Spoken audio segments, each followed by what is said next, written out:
Donc les gens, suite à la mort de Quentin, s'en est suivi une vague de propagande en accusant la France insoumise d'être responsable de la mort de ce Faf, alors qu'il y a zéro preuve de quoi que ce soit qui permette de relier ça à la France insoumise. Le service d'ordre France insoumise n'est pas du tout impliqué dans cette histoire. Rima Hassan est accusée alors qu'elle a juste tenu une conférence, après elle est partie. C'est Némésis qui est venu perturber le truc et après ça a dégagé en baston groupe contre groupe. Mais évidemment, non, c'est la faute de Rima Hassan et de Jean-Luc Mélenchon, comme sur absolument tous les événements. J'ai consacré un pamphlet à Jean-Luc Mélenchon pour expliquer d'où vient le mélenchonisme et surtout où il mène. Le mélenchonisme mène au meurtre en réunion de Quentin. À force d'exalter la violence sous toutes ses formes, à force de glorifier la jeune... Donc ils vont répéter, voilà, la LFI ont défendu les violences, ont toujours dit qu'il faut tabasser les gens et tout, sans jamais citer un seul moment où qui que ce soit de la France insoumise a défendu la violence comme mode d'action politique. C'est tout le contraire. Genre, LFI a toujours été méga clair là-dessus. Et Mélenchon le dit même de façon ultra convaincante pour des gens. Je veux dire, moi je connais des gens, et des gens parfois dans le chat, sur des tweets et tout, qui disent « Ouais, il faut aller tabasser telle personne ». Et évidemment, LFI sont contre ça, mais même, ils le font de façon convaincante pour que les gens enragés qui pensent que ce sera un mode d'action efficace ou légitime comprennent qu'en fait, c'est la pire stratégie. Genre, ils parlent régulièrement de ça à LFI, de dire que le mode d'action, c'est de gagner les élections, de faire la révolution citoyenne par les urnes. Toute cette propagande est instantanément débunkable si vous connaissez ce que LFI dit depuis des années, si vous suivez les vraies préconisations politiques de ce parti-là.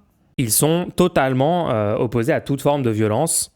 Ils l'ont toujours été. Une guerre qui est présentée comme un service d'ordre composé de braves démocrates. À force de glorifier la jeune guerre qui est présentée... Donc là, encore une fois, Nolo, comme tout le reste de la droite, de l'extrême droite, va juste vous mentir ouvertement en prétendant que c'est établi que la jeune garde a tué Quentin. On n'en sait absolument rien. Les gens ne sont pas encore identifiés. Il n'y a aucune info officielle. Mais eux s'en battent les couilles complètement, en dehors de toute déontologie journalistique. Bien sûr, ces news et tous ces gens d'extrême droite sont connus pour vous mentir à longueur de journée. Donc peut-être que les infos finales vont démentir tout ce qu'ils ont dit là. Franchement, tous ces gens devraient être poursuivis pour non-respect des pratiques journalistiques standards et diffamation, etc., puisqu'ils sont en train de partir du principe que c'est établi que c'est la jeune garde, alors qu'on n'en sait absolument rien au stade actuel.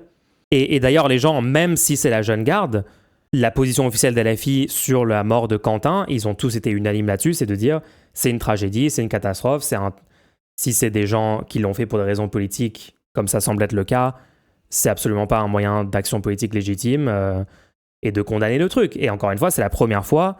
Si c'est bien quelqu'un de la jeune garde, ce serait la première fois qu'une telle chose arrive. Et donc, le fait qu'en effet, LFI a un député qui vient de la jeune garde, qui est le cofondateur de la jeune garde, le fait qu'ils ont dit du bien de la jeune garde par le passé, ne rentre pas en jeu ici, puisque ça serait quelque chose de complètement différent. Mais bon, là, on va un peu vite, parce qu'on ne sait même pas si c'est quelqu'un de la jeune garde, ça se trouve pas du tout. Donc ça se trouve, tout ça est full hors sujet. Présenté comme un service d'ordre composé de braves démocrates. À force de mettre en vedette Mme Rima Hassan, qui a comme hobby de mettre des cibles tantôt sur un élu de la République, tantôt sur un journaliste, tantôt sur une personnalité juive, vous en arrivez fort logiquement et de manière inéluctable. Ça ne peut pas être la jeune garde étant donné qu'elle est dissoute. Oui, c'est vrai. Quand je dis jeune garde, c'est genre peut-être c'est quelqu'un qui était ex-jeune garde, ou alors pas du tout. En fait, on n'en sait rien. On sait absolument rien. Aux faits aussi gravissimes dont nous débattons ce soir. La violence est érigée en moyen de conquête du pouvoir. Elle a mené à une première mort. Il y en aura d'autres si nous n'arrêtons pas M. Mélenchon et ses amis. Ils sont dans une démarche révolutionnaire. Les révolutionnaires sont des gens qui prônent la violence comme arme politique. À partir de là, tirons-en les conséquences. C'est tellement... Tout ce qu'il raconte est faux. C'est de la pure folie. Mais vous avez des dizaines, des centaines de propos comme ça depuis 3 jours. Bien sûr, Meher Habib, qui la ramène. LFI et Rima Hassan sont directement responsables de la mort du jeune Quentin, complètement gratuitement. Pour moi, tous ces trucs-là doivent être attaqués en justice. Je sais que c'est compliqué et tout, de faire condamner les gens pour ça. Et l'entièreté des médias mainstream hurlent avec l'extrême droite, vont exactement dans le sens de l'extrême droite, même dans leur formulation. Voilà, Quentin, un jeune militant d'extrême droite de 23 ans, s'est fait tabasser, alors que Némésis intervenait en marge d'une prise de parole de l'eurodéputé Rima Hassan. Donc c'est toujours citer le fait que Rima Hassan était à Sciences Po, toujours relier ça à la conférence LFI de Rima Hassan et tout, alors qu'il n'y a littéralement rien qui relie, si ce n'est le fait que l'extrême droite est venue essayer de perturber cet événement, et ensuite une baston entre un groupe pas encore identifié et leur groupe. Bompard qui dit « Merci de cesser de tenter d'impliquer Rima Hassan et la France Insoumise dans ce drame. » Il a raison. À ceux qui parlent de conférence de Rima Hassan à Sciences Po Lyon, les images sont plutôt celles d'une réunion politique. Vu le climat connu dans la ville, était-ce bien raisonnable d'autoriser une telle venue ? Est-ce le rôle des facultés ? Donc ils vont bien sûr essayer d'utiliser ça pour interdire LFI de faire des meetings politiques, de faire des conférences dans les universités, de faire n'importe quel événement où le public peut accéder, où ils peuvent politiquement défendre leur position, parler de tel sujet. Là, Rima Hassan parle du droit international, c'est très très important comme sujet. Elle a une expertise, elle est députée française au Parlement européen, elle est ultra compétente en droit international depuis des années. Enfin, c'est juste lunaire en fait ce qu'ils essaient de faire.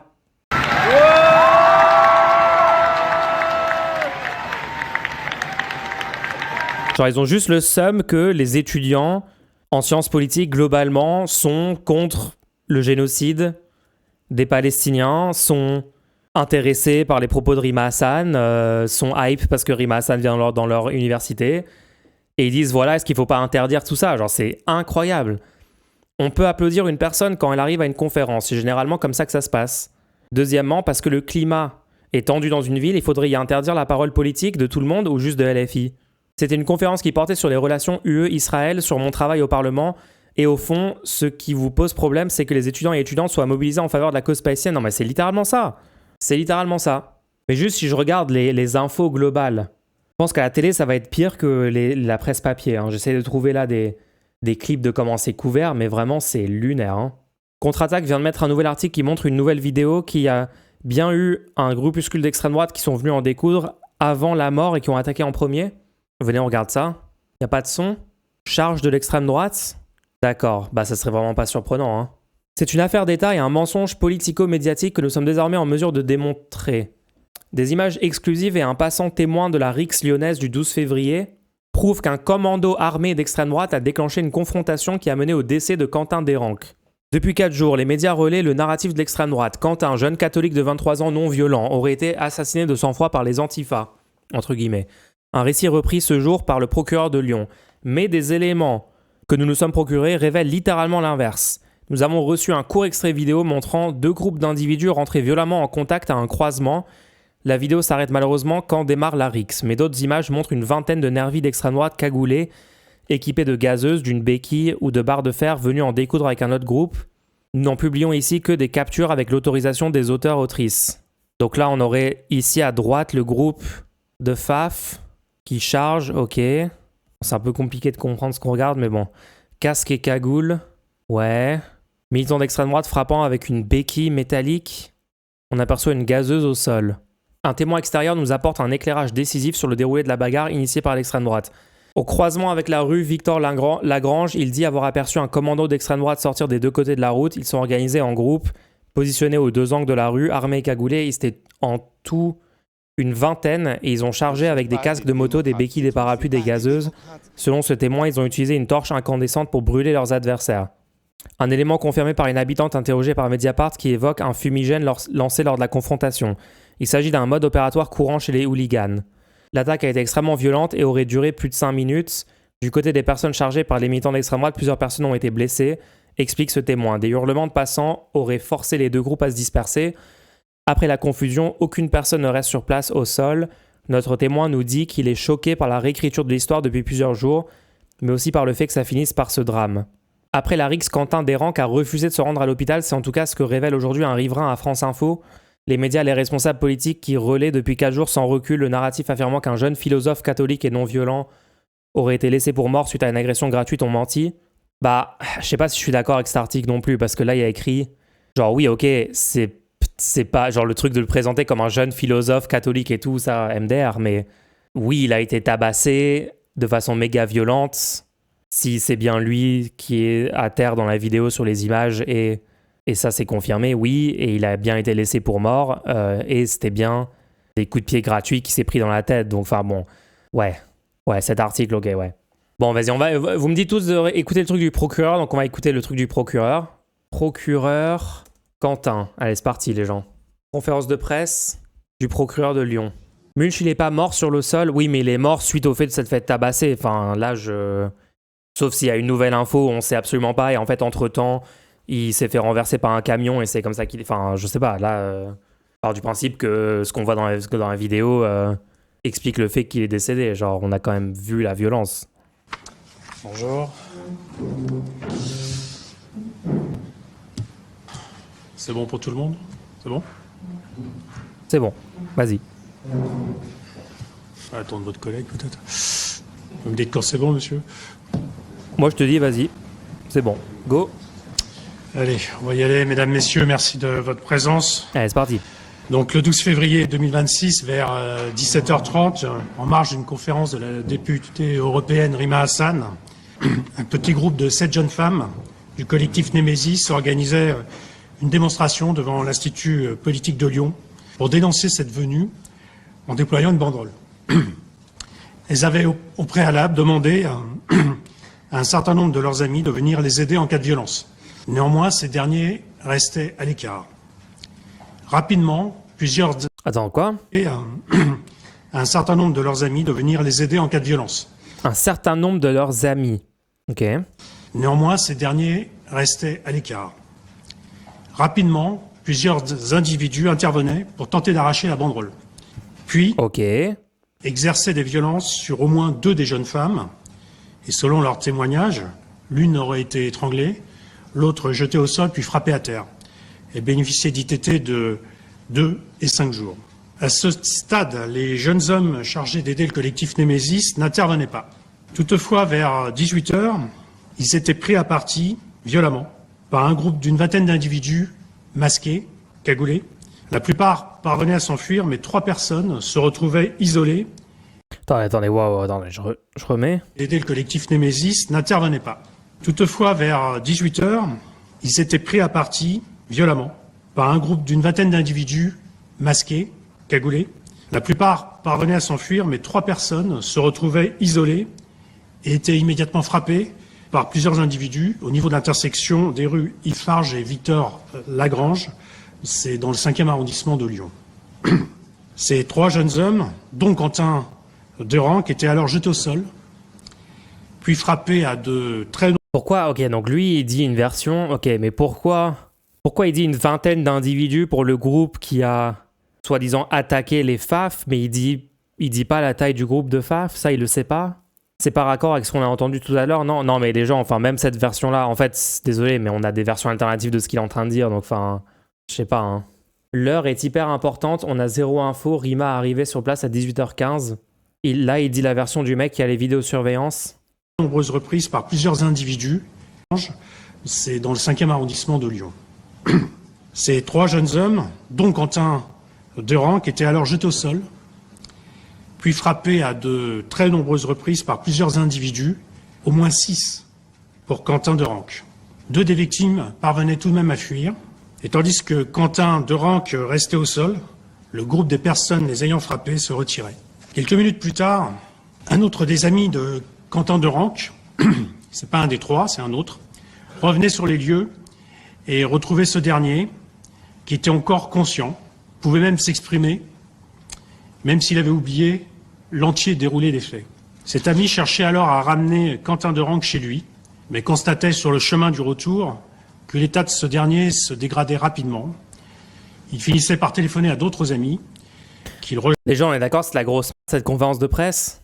Genre tout le langage, Quentin et ses amis, tu sais, c'est juste un mec avec ses potes, c'est pas des militants politiques, c'est pas des groupes de FAF, suprémacistes blancs d'extrême droite avec une idéologie violente.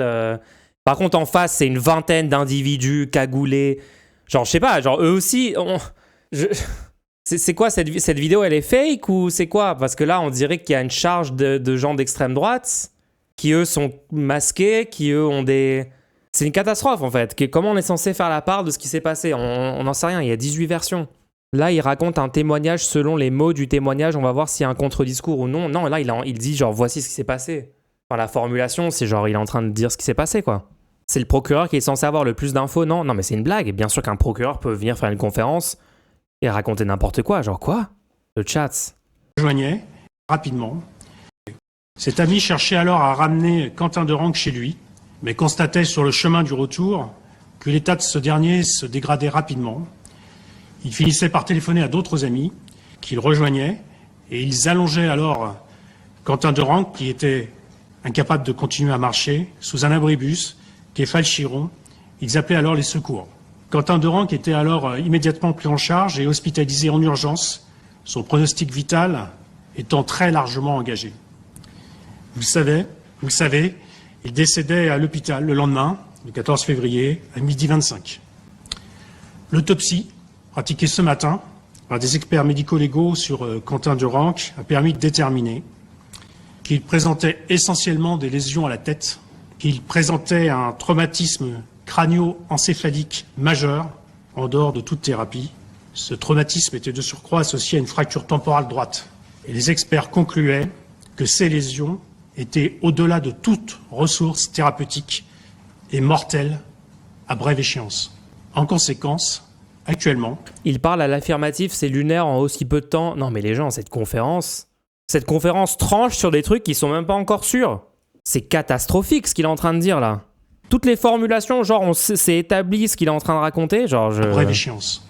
En conséquence, actuellement, une enquête criminelle des chefs d'homicide volontaire et une enquête délictuelle pour violence aggravée par 3 circonstances. Les 3 circonstances, c'est réunion, masqué et porteur d'armes, et du chef d'association de malfaiteurs en vue de commettre un délit puni de 5 ans d'emprisonnement, a été confié au service de police de Lyon, de la division criminelle territoriale.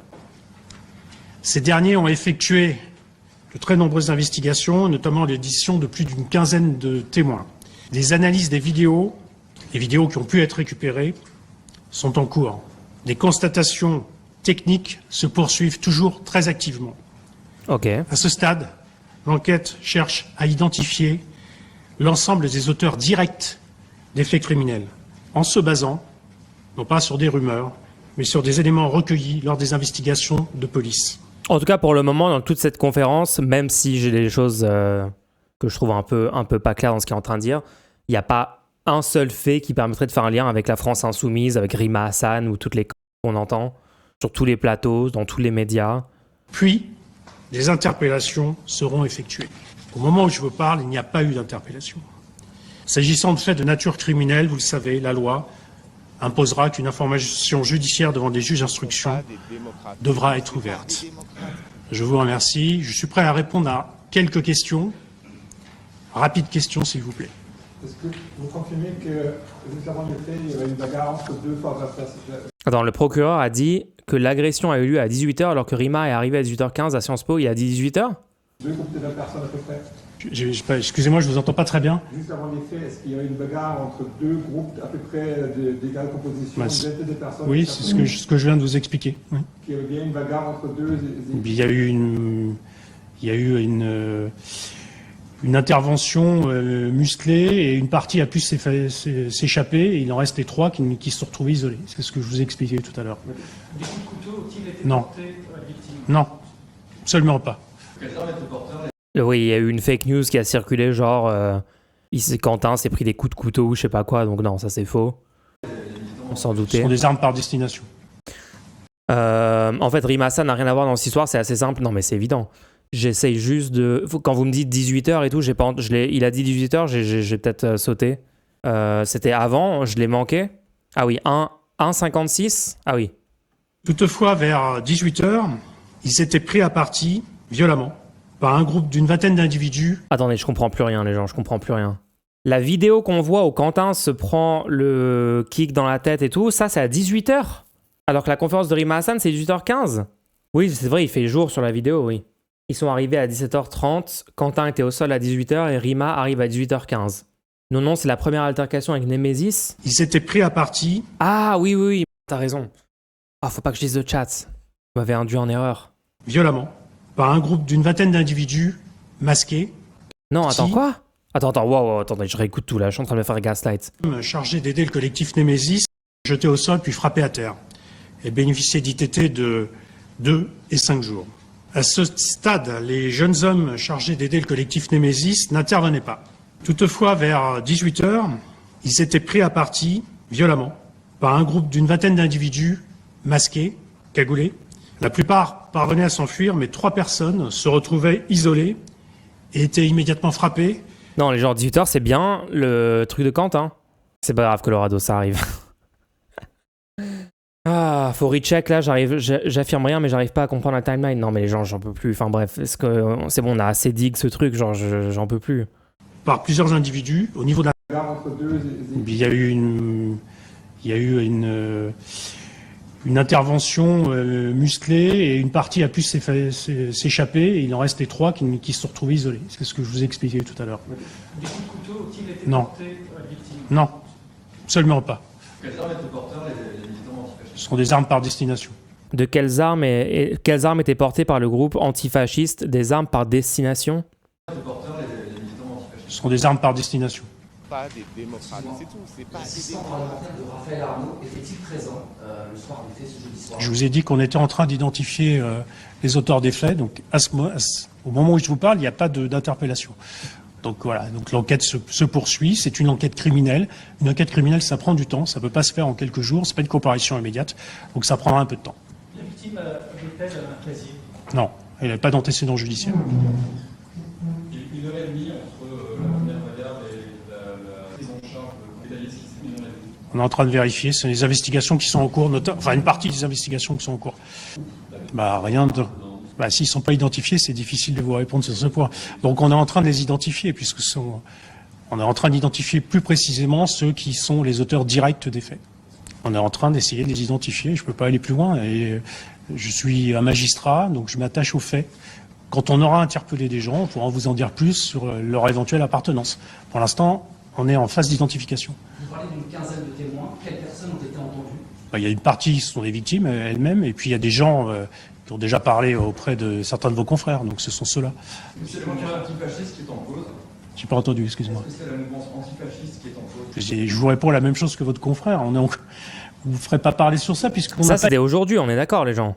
Ça, c'était aujourd'hui, les gens. C'est une conférence d'il y a 5 heures. Même aujourd'hui, ils sont en train de dire on ne sait pas qui a fait ce truc. Donc, toutes les personnes qui partent du principe que c'est Jeune Garde, qui partent du principe que c'est Antifa, ou que vous avez tort de faire ça. Dites toujours qu'on ne sait pas encore qui sont les gens qui l'ont fait, s'il vous plaît.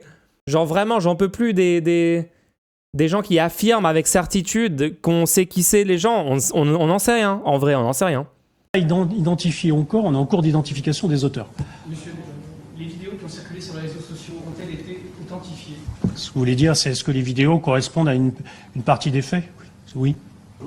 Quel est le regard du procureur de la République sur la question politique autour de cette affaire? Est-ce qu'elle a ou risque d'avoir des conséquences sur la conduite? Je suis un magistrat du parquet, donc je m'occupe de faits, et je suis chargé de faire respecter la loi, au final. Parce que nous avons une réunion ce matin avec les enquêteurs, on a pu voir l'avancée de leurs Il y a un monde où ils n'arriveront jamais à les identifier.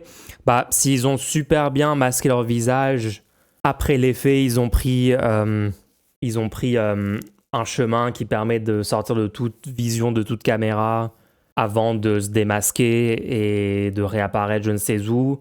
Et aussi, s'ils n'avaient pas de téléphone portable sur eux, déjà, ça enlève 2 moyens de les identifier. Après, il y a ADN, je sais pas s'ils peuvent... Ouais, ils peuvent aller essayer de choper de l'ADN, j'imagine, ouais. Ils en ont identifié 5, je crois. Donne la source de ça, j'ai pas du tout vu ça. En vrai, en 2026, c'est très très difficile de faire un truc comme ça et de pas être identifié par la suite. Hein. Il y a des très très très fortes chances qu'ils vont trouver exactement chaque personne. Investigation, voir un certain nombre d'images, et puis on a surtout eu le rapport d'autopsie qu'on n'avait pas avant ce matin. Allez, encore une question, puis Si demain on apprend que c'est des antifas, qu'est-ce qu'il faut dire? Et si on apprend que c'est des FA, j'ai déjà répondu à cette question. je vais pouvoir vous laisser. Permettez-moi, Yann Popivet et Laurent Nunez évoquent cet assistant parlementaire ce matin encore dans la presse. Est-ce que vous incluez cette personne sur les 5 Je vous ai déjà répondu sur ce point. Donc je n'irai pas plus loin. Cette personne n'est pas là. Je vous ai déjà répondu.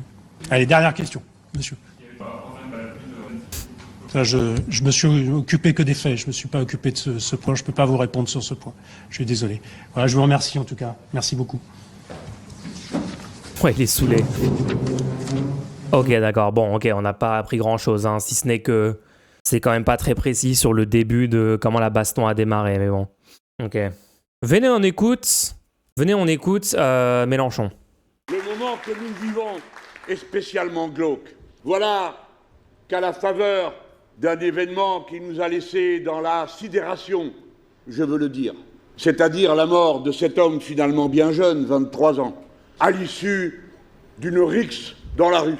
Nous exprimons notre sidération, mais aussi notre empathie et notre compassion pour la famille, pour les proches. Enfin, nous ne sommes pas devenus si fous pour considérer que ceux qui souffrent, du moment qu'ils n'ont pas nos idées, ne nous intéressent pas. Nous savons ce qu'est la douleur d'un parent qui perd un enfant, et nous y compatissons, quelle que soit l'opinion de ce parent et quelle que soit l'opinion de cet enfant. Car celui qui est perdu, pour ma part, j'aurais bien aimé le convaincre du contraire de ce à quoi il croyait. Et je ne perds jamais l'espérance de convaincre Pierre, Paul ou Jacques que c'est nous qui avons raison. Dès lors, la mort n'a rien à faire dans nos pratiques et dans nos rangs. J'ai dit des dizaines de fois que nous étions hostiles et opposés à la violence. J'ai dit autant de fois que la non-violence était un choix fondamental, philosophique, pour une raison. C'est que la violence rabougrit nos mouvements. C'est-à-dire que quand la violence est là, alors la peur contamine, gagne.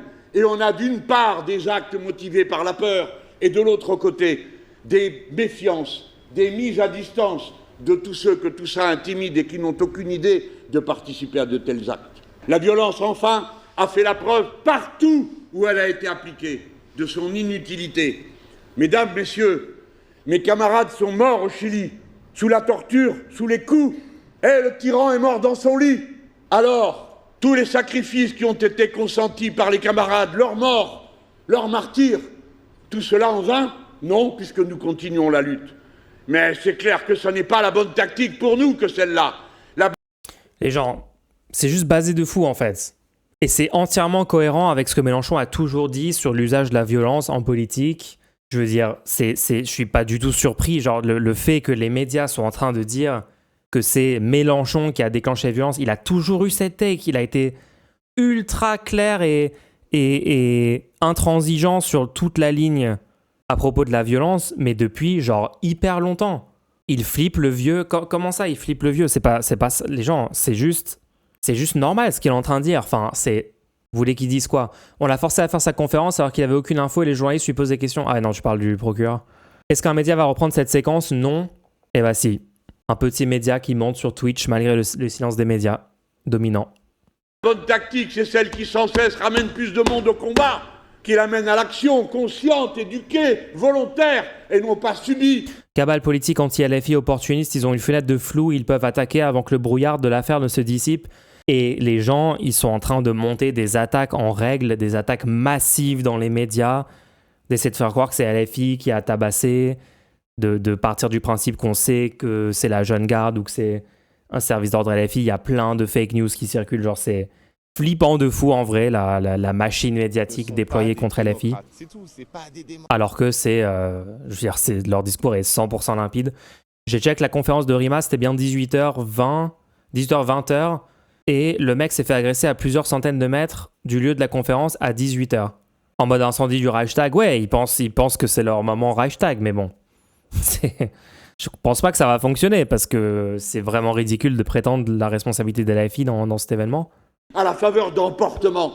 Ça, plus le truc, LFI est classé d'extrême gauche par Nunez, plus loi Yadan, plus Macron qui dit on va rendre inéligibles les gens qui sont antisémites. Donc loi Yadan, on rappelle, c'est si tu critiques Israël, t'es antisémite. En gros, pour le dire de façon très courte, c'est plus complexe que ça, mais voilà. Et ouais, l'inéligibilité, enfin bon bref, c'est bien sûr, mais ils flippent de fou parce qu'ils savent que... Les gens, je vous rappelle qu'il n'y a pas eu un seul sondage sur le présidentiel 2027 depuis, je crois, novembre 2025. Il y en a qui disent que c'est parce qu'il y a les municipales. Bon, on ne sait pas. Il n'y a pas eu de sondage depuis la masterclass de Mélenchon devant la commission d'enquête sur l'entrisme islamique à LFI, là. Depuis Glucksmann qui floppe complètement médiatiquement dans son débat face à Zemmour, dans ses passages télé, alors qu'il était donné, je rappelle dans les derniers sondages, il était donné ex aequo au second tour avec Mélenchon. Genre là, Glucksmann 13%, Mélenchon 13%. Je sais pas, hein. On sait pas pourquoi il n'y a pas de sondage publié, mais bon. Il y avait les sondages en septembre, il y en avait en octobre, il y en avait en novembre, décembre 2025, aucun sondage. Janvier 2026, aucun sondage. Février 2026, aucun sondage. Où sont les sondages ? Alors, une fois que j'ai dit cela, que ce soit bien clair, c'est nous qui sommes agressés, réunion après réunion, à la fin du mois de janvier, une fois tous les 2 jours. Les 3 dernières réunions que j'ai faites, nous avons été agressés par des gens qui s'appellent tantôt Némésis, tantôt Nous Vivrons, et qui viennent dans les salles pousser des cris, se rouler par terre, essayer de prendre des coups, et à chaque fois nous les repoussons en nous moquant d'eux. À Toulouse, j'ai même pas eu le temps de me moquer d'eux, tellement ils couraient vite pour arriver à la porte.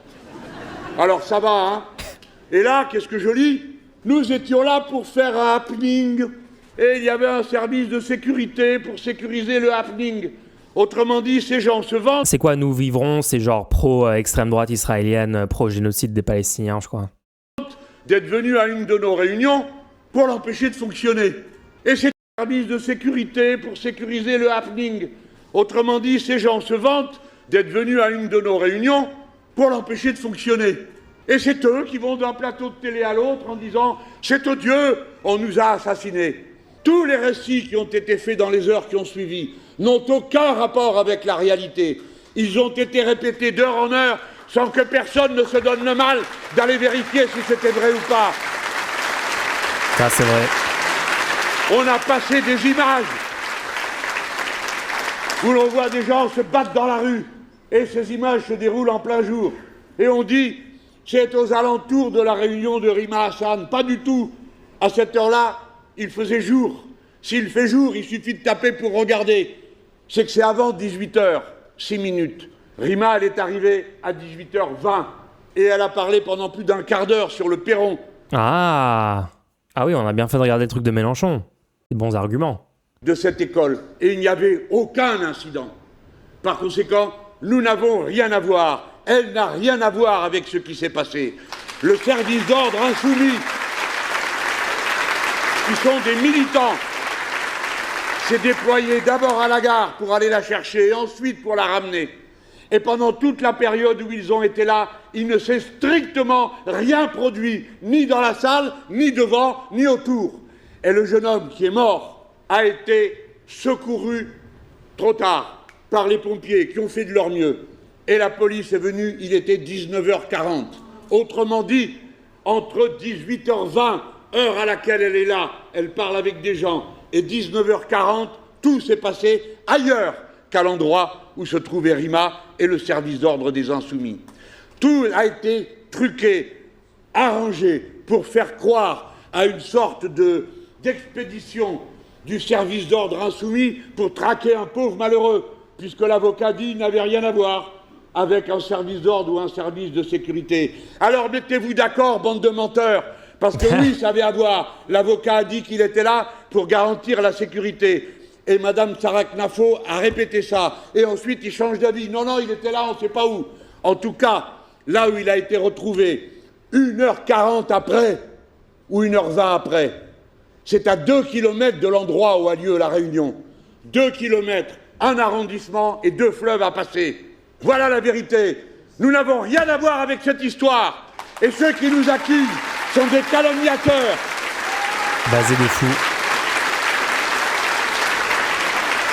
Et où était passée la police, s'il vous plaît? Quand nous sommes arrivés à cette école, l'école avait renforcé son service de sécurité. Et elle dit qu'elle avait prévenu la police. Où était la police? Nulle part. Où elle était à Toulouse? Nulle part. Où sera-t-elle le 28, lorsque nous allons aller à Perpignan? Nous posons la question. Car à Perpignan, nous avions appelé à une réunion, tranquillou, au début du mois de janvier, pour la fin du mois de février. Et tout d'un coup, nous apprenons quoi? Que les hordes fascistes autour de M. Bardella vont tenir une grande réunion au palais de je ne sais quoi. Ah bon? Donc quand nous décidons de faire une réunion, vous venez au même lieu, dans la même ville, à la même heure. Pourquoi faire? Pour nous faire peur? Pour nous dire que nous allons vivre 10 fois ce que vous nous avez déjà fait dans toutes les réunions dont je viens de vous parler, à Bordeaux, à Toulouse, à Roubaix, à Paris où un assistant Et maintenant, à Paris. Pardon. d'un député du Rassemblement national dit « j'ai fait un rêve » parce qu'il y avait une réunion où il y avait Rima Hassan, Sophia Chikiro, Sophie de la Rochefoucauld et quelqu'un que j'oublie, dont j'oublie le nom, qu'elle me le pardonne. 4 femmes, et lui écrit « j'ai fait un rêve ». Elles sont toutes mortes et le peuple crie de joie. Voilà qui sont ces gens. Fuck. Non mais voilà, enfin là c'est les gens, c'est tellement solide ce qu'il nous dit Mélenchon là. Il est quand même extrêmement combatif, qui aurait cette niaque et ce courage sous le feu nourri médiatique quand il passera la main. Non mais c'est... Enfin, c'est juste clair, limpide, c'est solide, enfin... Et c'est eux qui vont venir nous dire, à nous, qui avons été constants dans nos orientations et dans nos pratiques politiques, voulez-vous que je vous rappelle, monsieur Retailleau, qui n'avait manqué pas une occasion de vous abaisser, parce que vous commencez votre campagne, et que vous savez que ce week-end paraît dans tel journal de vos amis, c'est bien votre droit, un catalogue entier de belles photos de monsieur Retailleau, s'il est possible d'en faire de belles. Eh bien, oui, il y a ça, il est là, il fait campagne. Et que fait-il? Il vient se coller à un événement mortel pour le récupérer et dire voilà ce que sont ces gens. Monsieur, depuis 2022, il est mort 12 personnes dans ce pays, assassinées par des groupes d'extrême droite. C'est vrai. Et pendant que vous étiez ministre de l'Intérieur, 4 sont mortes dans les mêmes conditions. L'une a été assassinée dans une mosquée, a pris 57 coups de couteau. Vous n'avez même pas été voir ni sa famille, ni l'intéressé, ni la mosquée. Je prends cet exemple, j'aurais pu donner le même des 2 qui ont été assassinés dans un lieu où se rassemblaient des malheureux qui cherchaient à se sauver vers l'Angleterre. Et ainsi de suite. 4 sont morts comme ça, pendant que lui était ministre de l'Intérieur. Et cet homme-là va venir nous donner des leçons, qui est incapable de la moindre compassion humaine, quand bien même celui-ci ou celle-là n'avait pas de papier. Ce n'est pas un être humain, il n'a pas une famille, ses parents n'attendent pas après lui. Ne sont-ils pas perdus dans la douleur eux aussi, en attendant que l'enfant donne des nouvelles, alors que c'est sur lui que repose au village lointain la possibilité pour la famille d'envoyer celui-ci à l'école, celle-ci aussi. Voilà ce qu'est la vraie vie des gens, bande de sauvages.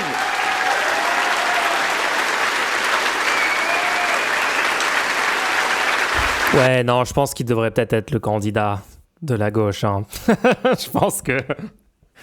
Je suis désolé, mais... Comment tu peux être aussi... Enfin, comment tu peux être basé, mais genre à ce point-là basé, tu vois? C'est ça, moi je... Ils ont fait comme mentir. Non, je pense que ça devrait être Jérôme Kedge. Waouh. Le contraste est fou. À un moment donné, on dit... Ils se sont jetés dessus, l'ont laissé sur le sol.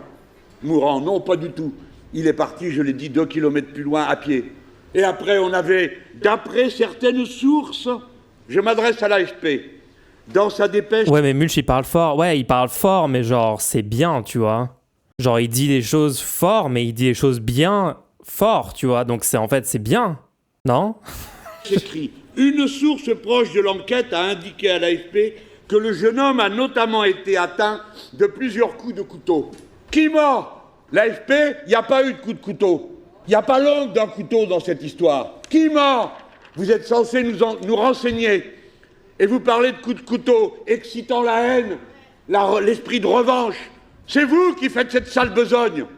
Alors qui ment? L'AFP ou la source policière? Au choix. Mais il y en a un des 2 qui ment. Et nous voulons savoir qui. Nous en avons assez de devoir vivre, subir ce matraquage médiatique permanent qui appelle à la haine contre nous. La nuit même, nous avons eu 5 sièges, permanences parlementaires, attaqués, sur lesquels on a jeté de la peinture rouge ici, des cailloux là-bas. Voilà. Et ouais, alors ça, du coup, bien sûr, dans les jours qui ont suivi, les FAF partout en France se sont déchaînés, sont allés des permanences parlementaires, mettre de la peinture... sont allés défiler dans les rues en disant on est chez nous. Ils ont fait des hommages à Quentin, soi-disant, en violentant des journalistes qui étaient présents. Enfin bon, ils sont en train de devenir fous, de péter un câble, d'utiliser ça comme prétexte pour redoubler de violence, redoubler de seum contre toute la gauche. On rappelle que littéralement LFI est visé par des tentatives d'assassinat régulièrement. Mélenchon, il y a eu 2 tentatives d'assassinat sur lui déjouées dans ces dernières années. Il y a eu des FAF qui sont allés chez lui dans sa maison peindre des trucs racistes sur les murs et dévaliser tout le logement. Il y a eu combien de trucs, enfin il y a eu genre combien d'agressions, il y a Louis Boyard qui était agressé, ils sont venus chez lui, enfin il y a des... Tout ça, Bompard aussi, ouais, Bompard, enfin c'est en permanence, et genre ça fait jamais les news du 20h, on ne parle de ça, c'est des non-sujets, et pile quand il y a un FAF qui meurt sous les coups de quelqu'un, on sait même pas encore précisément quel groupe, qui c'est exactement, c'est news nationale, et c'est chasse aux sorcières contre LFI, contre Rima Hassan, alors qu'il n'y a aucun lien démontrable entre eux, Rima Hassan, LFI et les faits qui se sont déroulés. En fait, c'est vraiment le double standard, en fait. Et même quand il y a... c'est ce qu'il dit Mélenchon, là. Il dit, genre, il y a eu combien de personnes violentées par l'extrême droite et c'est même pas un sujet dans les médias. Pas des démocrates, c'est tout. C'est pas des démocrates. Combien de dizaines de personnes et sont jamais couverts par les médias mainstream. Enfin bref, c'est... Ouais, le double standard total. Vous savez comme moi, mesdames, messieurs, vous le savez, et pour les plus anciens d'entre vous, ou pour ceux qui ont lu les livres, vous savez que ça va mal finir. Vous le savez tous. Alors ceux qui font ça, ils le savent aussi. Et quand on s'appelle Retailleau et qu'on vient faire le malin pour dire « moi je représente l'ordre », non, vous représentez, vous incarnez le désordre, l'appel au désordre, à la haine, à la division, à la dispute. Vous n'êtes pas digne de la République. Et aucun d'entre nous ne voudra jamais de vous comme président de la République. Alors, comme les voilà entraînés d'une chose à l'autre, parce que tout ça va très vite, hein, voilà que Le Pen, qui a la concurrence de M. Retailleau, à peine Retailleau a-t-il fermé sa grande bouche, que la voilà elle aussi à dire « c'est une honte, un assassinat, etc. » Vous n'en savez rien et vous parlez quand même. Voilà qui ils sont, mesdames, messieurs. Dites-le autour de vous. Tout ça, ce sont des mensonges. Personne n'a été poignardé. Personne n'a été laissé pour mort devant l'école. Rima Hassan n'est en rien concerné par cette histoire. Mais ils lui mettent une cible dans le dos, parce qu'ils ne cessent de l'insulter, de la traîner dans la boue. Et vous savez comme moi, que quand un homme prend 1, une femme prend 4 dans les réseaux sociaux. C'est-à-dire qu'il compte sur l'épuisement de cette femme. Alors, je lui redis, notre affection, notre soutien, notre solidarité, Rima Hassan est notre honneur, et ceux qui l'insultent, le déshonneur de la patrie des Français.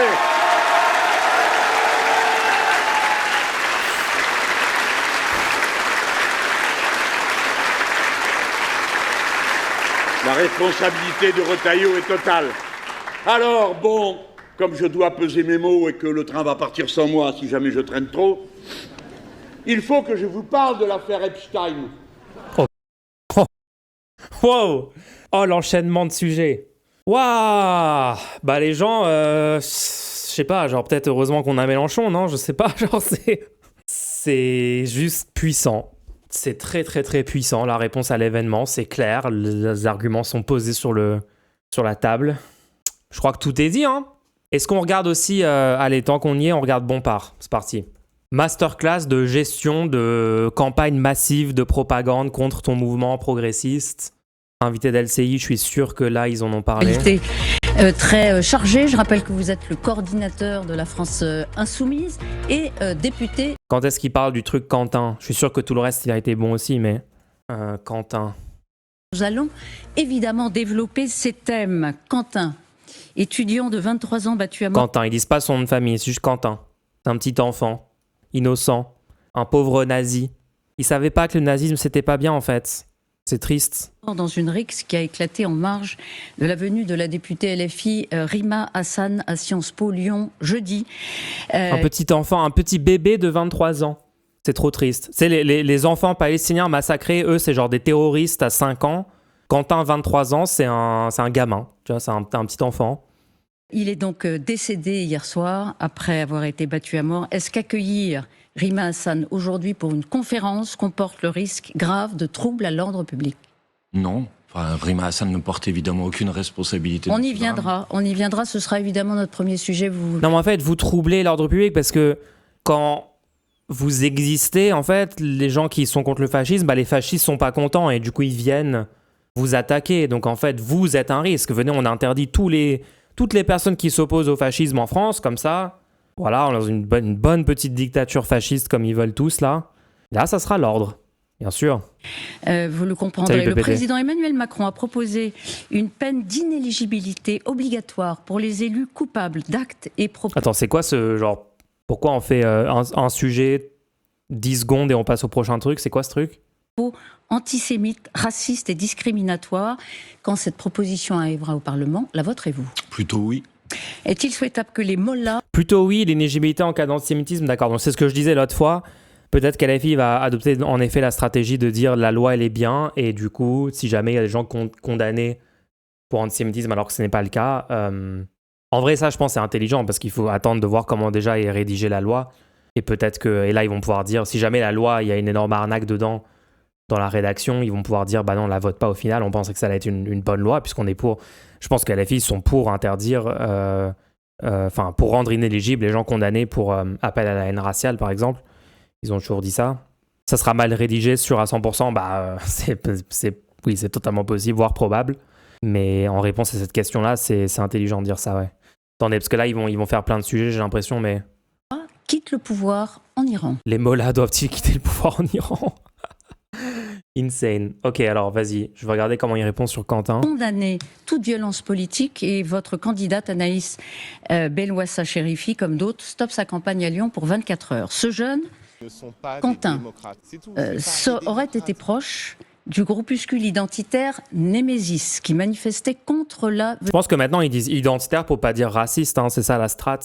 Venue de votre député Rima Hassan. Selon Némésis, précisément, Jeune Garde, groupuscule d'extrême gauche confondé par votre député Raphaël Arnaud, serait à l'origine de l'attaque contre ces militants et contre Quentin. Est-ce que vous en avez parlé avec lui, avec Raphaël Arnaud? Est-ce qu'il vous a donné des informations sur la présence de Jeune Garde sur les lieux? Alors d'abord, ce que je veux dire pour commencer, c'est que c'est évidemment un drame qui est un drame terrible. Et profiter de cette interview pour transmettre mes condoléances à la famille de ce jeune homme. Quelles que soient ses idées, vous avez rappelé son parcours, il n'y a aucune raison de mourir quand on a 23 ans. Donc ça, c'est la première chose que je veux vous dire. Pour le reste, vous avez montré des images. Donc vous dites que si on a un autre âge que 23 ans, c'est ok de mourir. Ok, on note. Non, pardon. C'est pas dur du tout d'être journaliste, CNews, BFM et tout. C'est vraiment, il n'y a aucune compétence. Il faut juste être full mauvaise foi en permanence. Qui ont été diffusés hier soir. Ils sont terribles. Ne leur donne pas des idées, pardon. C'était plus fort que moi. Il y a des circonstances qui restent encore à préciser. Vous l'avez dit, il y a une enquête qui est en cours. Moi, je pense qu'il faut laisser cette enquête... Rigole pas, Mule, c'est limite ça tout le long. Non, mais c'est vraiment ça tout le long. Mais ce que moi, je dirais ici, pour parodier ces plateaux-là, c'est littéralement ce qu'ils font au premier degré. On peut... En fait, c'est ça le problème avec le monde actuel, c'est que tu peux plus faire du second degré de la parodie parce que tout est tout le temps une parodie du pire truc imaginable, quoi. La réalité est pire que toute forme de parodie. Jusqu'à son terme. À ma connaissance, puisque vous m'avez posé une question sur ce sujet, le mouvement qui s'appelle la Jeune Garde est un mouvement qui a été dissous. Donc à partir du moment où il est dissous, je vois difficilement comment il aurait pu intervenir dans cette affaire. Il reviendra, vous contestez devant le Conseil d'État cette dissolution de Jeune Garde et vous lui apportez son soutien. La Jeune Garde conteste sa dissolution. J'y reviendrai si vous voulez. Mais voilà ce que je peux vous dire. Donc après, moi, j'ai pas d'informations précises sur qui étaient les personnes qui étaient qui ont participé de cette rixe, puisqu'il y a aussi après cette vidéo un témoignage qui dit qu'il y a eu un affrontement entre deux groupes. Évidemment, comme je vous le disais dans ma première réponse, la France Insoumise ne porte aucune responsabilité. Quand nous organisons une conférence, nous avons un service d'ordre qui accompagne nos oratrices et nos orateurs. Et moi, en tant que responsable de la France Insoumise, j'ai pris contact avec les personnes qui étaient présentes dans ce service d'ordre. Et ce que je peux vous dire, comme je l'ai dit dès vendredi soir, c'est que ces personnes n'ont eu aucun contact avec aucun des groupes qui se trouvaient à l'extérieur. Et pour être tout à fait complet et répondre à votre question, Madame Martichoux, moi je m'interroge aussi, puisque manifestement il y avait cette conférence, qu'il y avait des rassemblements organisés par le groupe d'extrême droite qui s'appelle Némésis. Je rappelle juste, hein, en parallèle vous avez genre ça, Je trouve qu'il y a quand même un basculement. Monsieur Nunez dit les mots, c'est pas si fréquent dans l'espace médiatique. Il dit les mots contre les journalistes, parce que les journalistes parfois ont utilisé le mot rix, et il dit clairement les choses. Je voudrais qu'on écoute Mathieu Devez qui raconte ou qui revient précisément sur ce qui s'est passé. Voilà, sur CNews, ils disent la question de la légalité de LFI se pose aujourd'hui. Ils parlent d'interdire LFI, ils disent tous LFI est responsable du truc, hein. Le procureur de Lyon va tenir un point presse tout à l'heure à 15h et donc il pourrait faire des annonces, peut-être les premières interpellations avant ou après. Les services de police en tout cas auraient recueilli plusieurs témoignages significatifs. Alors est-ce que c'est l'ultra-gauche qui a tué Quentin? C'est la question. Voir si la... Des coups de casque. Voilà, il a été sorti par la REM. Il a été poussé à la démission. Oui. La LFI soutient la jeune garde. La jeune garde est soutenue par Jean-Luc Mélenchon. Célèbre la jeune garde. Donc oui, bien sûr qu'ils sont responsables. Et il va falloir sérieusement maintenant penser non seulement à la jeune garde, mais à voir si la France insoumise mérite encore d'être un parti qui a le droit de présenter des candidats. On va en parler dans un instant. Genre tous les plateaux mainstream, qui sont presque tous d'extrême droite, maintenant, sont littéralement en train de parler d'interdire LFI premier degré. Genre ils devraient plus se présenter à des élections. Donc voilà, c'est ça le contexte dans lequel Bompard il répond calmement, sereinement, factuellement à la situation. Devant, et que manifestement il n'y avait aucune présence policière. Et donc je m'interroge aussi sur pourquoi en marge de cette conférence il y a pu avoir comme ça des bagarres de rue, alors que manifestement il y avait un rassemblement qui avait été convoqué. Et il me semble que c'est de la responsabilité aussi des autorités de garantir la sécurité des personnes. Arlette. Manuel Bompard, vous n'avez pas répondu à la question d'Elisabeth Martichoux. La jeune garde a été cofondée par Raphaël Arnaud, qui est aujourd'hui député de la France Insoumise. Oui. Bon, forcément, on se dit que vous l'avez appelé, vous lui avez demandé s'il était au courant ou non d'une mobilisation. Non, juste, voilà. Mais j'ai compris votre question. Non, vous n'avez pas répondu à la question. Et ensuite... Certains membres de ce groupe, Némésis, affirment qu'un des collaborateurs parlementaires de Raphaël Arnaud était sur place. Donc on se dit la proximité entre lui et vous fait que vous l'avez appelé, vous avez dit qu'est-ce qui s'est passé à Lyon. Attendez, monsieur Bompard, un nazi dit que tel fait est vrai. Et vous osez dire le contraire. Vous osez dire peut-être que ce que disent les nazis, c'est peut-être faux. Bizarre quand même, monsieur Bompard. Qu'est-ce que vous avez à répondre ? Madame Chabot, moi, jeudi soir, puisque c'est jeudi soir que ce drame a eu lieu, j'étais à l'Assemblée nationale et j'étais avec Raphaël Arnaud à l'Assemblée nationale. Donc, essayez, comme le font ces groupuscules d'extrême droite, de lui imputer... Non, attendez. C'est pas la question. Si, mais moi je vous réponds... pardon, madame. Moi, je vous réponds précisément. Si vous répondez pas à la question... Je vais aller jusqu'à... Non, répondez à la question qu'on vous pose... Pardon, excusez-moi. Je sais même pas pourquoi ils vont sur ce genre de plateau, parce que c'est tous les médias qui sont comme ça. Si LFI commence à avoir comme règle, genre on va pas sur les plateaux où ça va être un interrogatoire full malhonnête, extrême droite... Comme ça, ils vont plus sur aucun plateau, en fait, les gens. Donc, du coup, ils sont plus dans les médias mainstream. Il y a encore des dizaines de millions de personnes dans ce pays qui utilisent les chaînes de télé mainstream comme seul outil de s'informer sur l'actualité dans le pays, seul outil d'écouter des discours politiques des partis existants en France. Genre, non, c'est la pire idée de ne pas y aller. Ils n'ont pas le choix, les gens, ils doivent y aller. Sinon, comment ils n'existent plus du tout dans le pays, sinon. Mais vraiment, Madame, on cherche à clarifier la situation. Je pense que je suis très clair dans mes propos. Est-ce que vous avez eu Raphaël Arnaud au téléphone ou un contact depuis Raphaël vendredi. Arnaud n'a aucune responsabilité dans ce drame. Il vous l'a dit ? Il y a une enquête en cours, madame. Il y a une enquête en cours, madame. Et ce que je peux vous dire de manière très simple et de manière très claire, c'est que si une personne, puisque vous dites que certains disent qu'il y aurait eu, mais c'est certain, pour l'instant c'est des groupuscules d'extrême droite qui ont donné depuis jeudi soir un certain nombre d'informations qui, parfois, pour certaines d'entre elles, ont été largement démenties par les faits. Donc comprenez ma prudence. Est-ce que Raphaël Arnaud, est-ce que vous avez la certitude ? Comprenez ma prudence. Est-ce que, pardon, simplement, pour clarifier justement cette situation, ce sont des questions. Oui. Est-ce que Raphaël Arnaud vous a indiqué qu'il n'y avait pas la présence de son collaborateur sur place. Mais Raphaël Arnaud m'a dit, et j'en ai la démonstration et la certitude, puisque j'étais à ses côtés, qu'il n'était pas présent. Pour le reste, je n'en sais rien, Madame Martichoux. Attendez, je vais aller jusqu'au bout de ma question. Je n'en sais rien, et il me paraît évident que si un collaborateur parlementaire, quel qu'il soit, d'un groupe politique quel qu'il soit, devait avoir une responsabilité dans ce drame, et il me paraît certain et évident qu'il ne peut plus être collaborateur parlementaire de qui que ce soit. Je ne peux pas être plus clair que ça. Si vous étiez ensemble à l'Assemblée, ça veut dire qu'évidemment vous avez avoqué et vous avez eu le temps depuis vendredi. Jeudi soir, on n'avait pas les éléments. Depuis vendredi, vous avez eu largement le temps d'échanger avec Raphaël Arnaud. Mais moi, je ne réagis pas. Évidemment, la jeune garde, il connaît parfaitement. Genre le fait qu'il n'aurait pas échangé depuis 2 jours avec Raphaël Arnaud veut dire que du coup, il y a une suspicion. Genre, c'est de la folie, les gens, c'est ouf. Oh, l'interrogatoire. Le mec, il est en garde à vue, genre, qu'est-ce qui se passe ?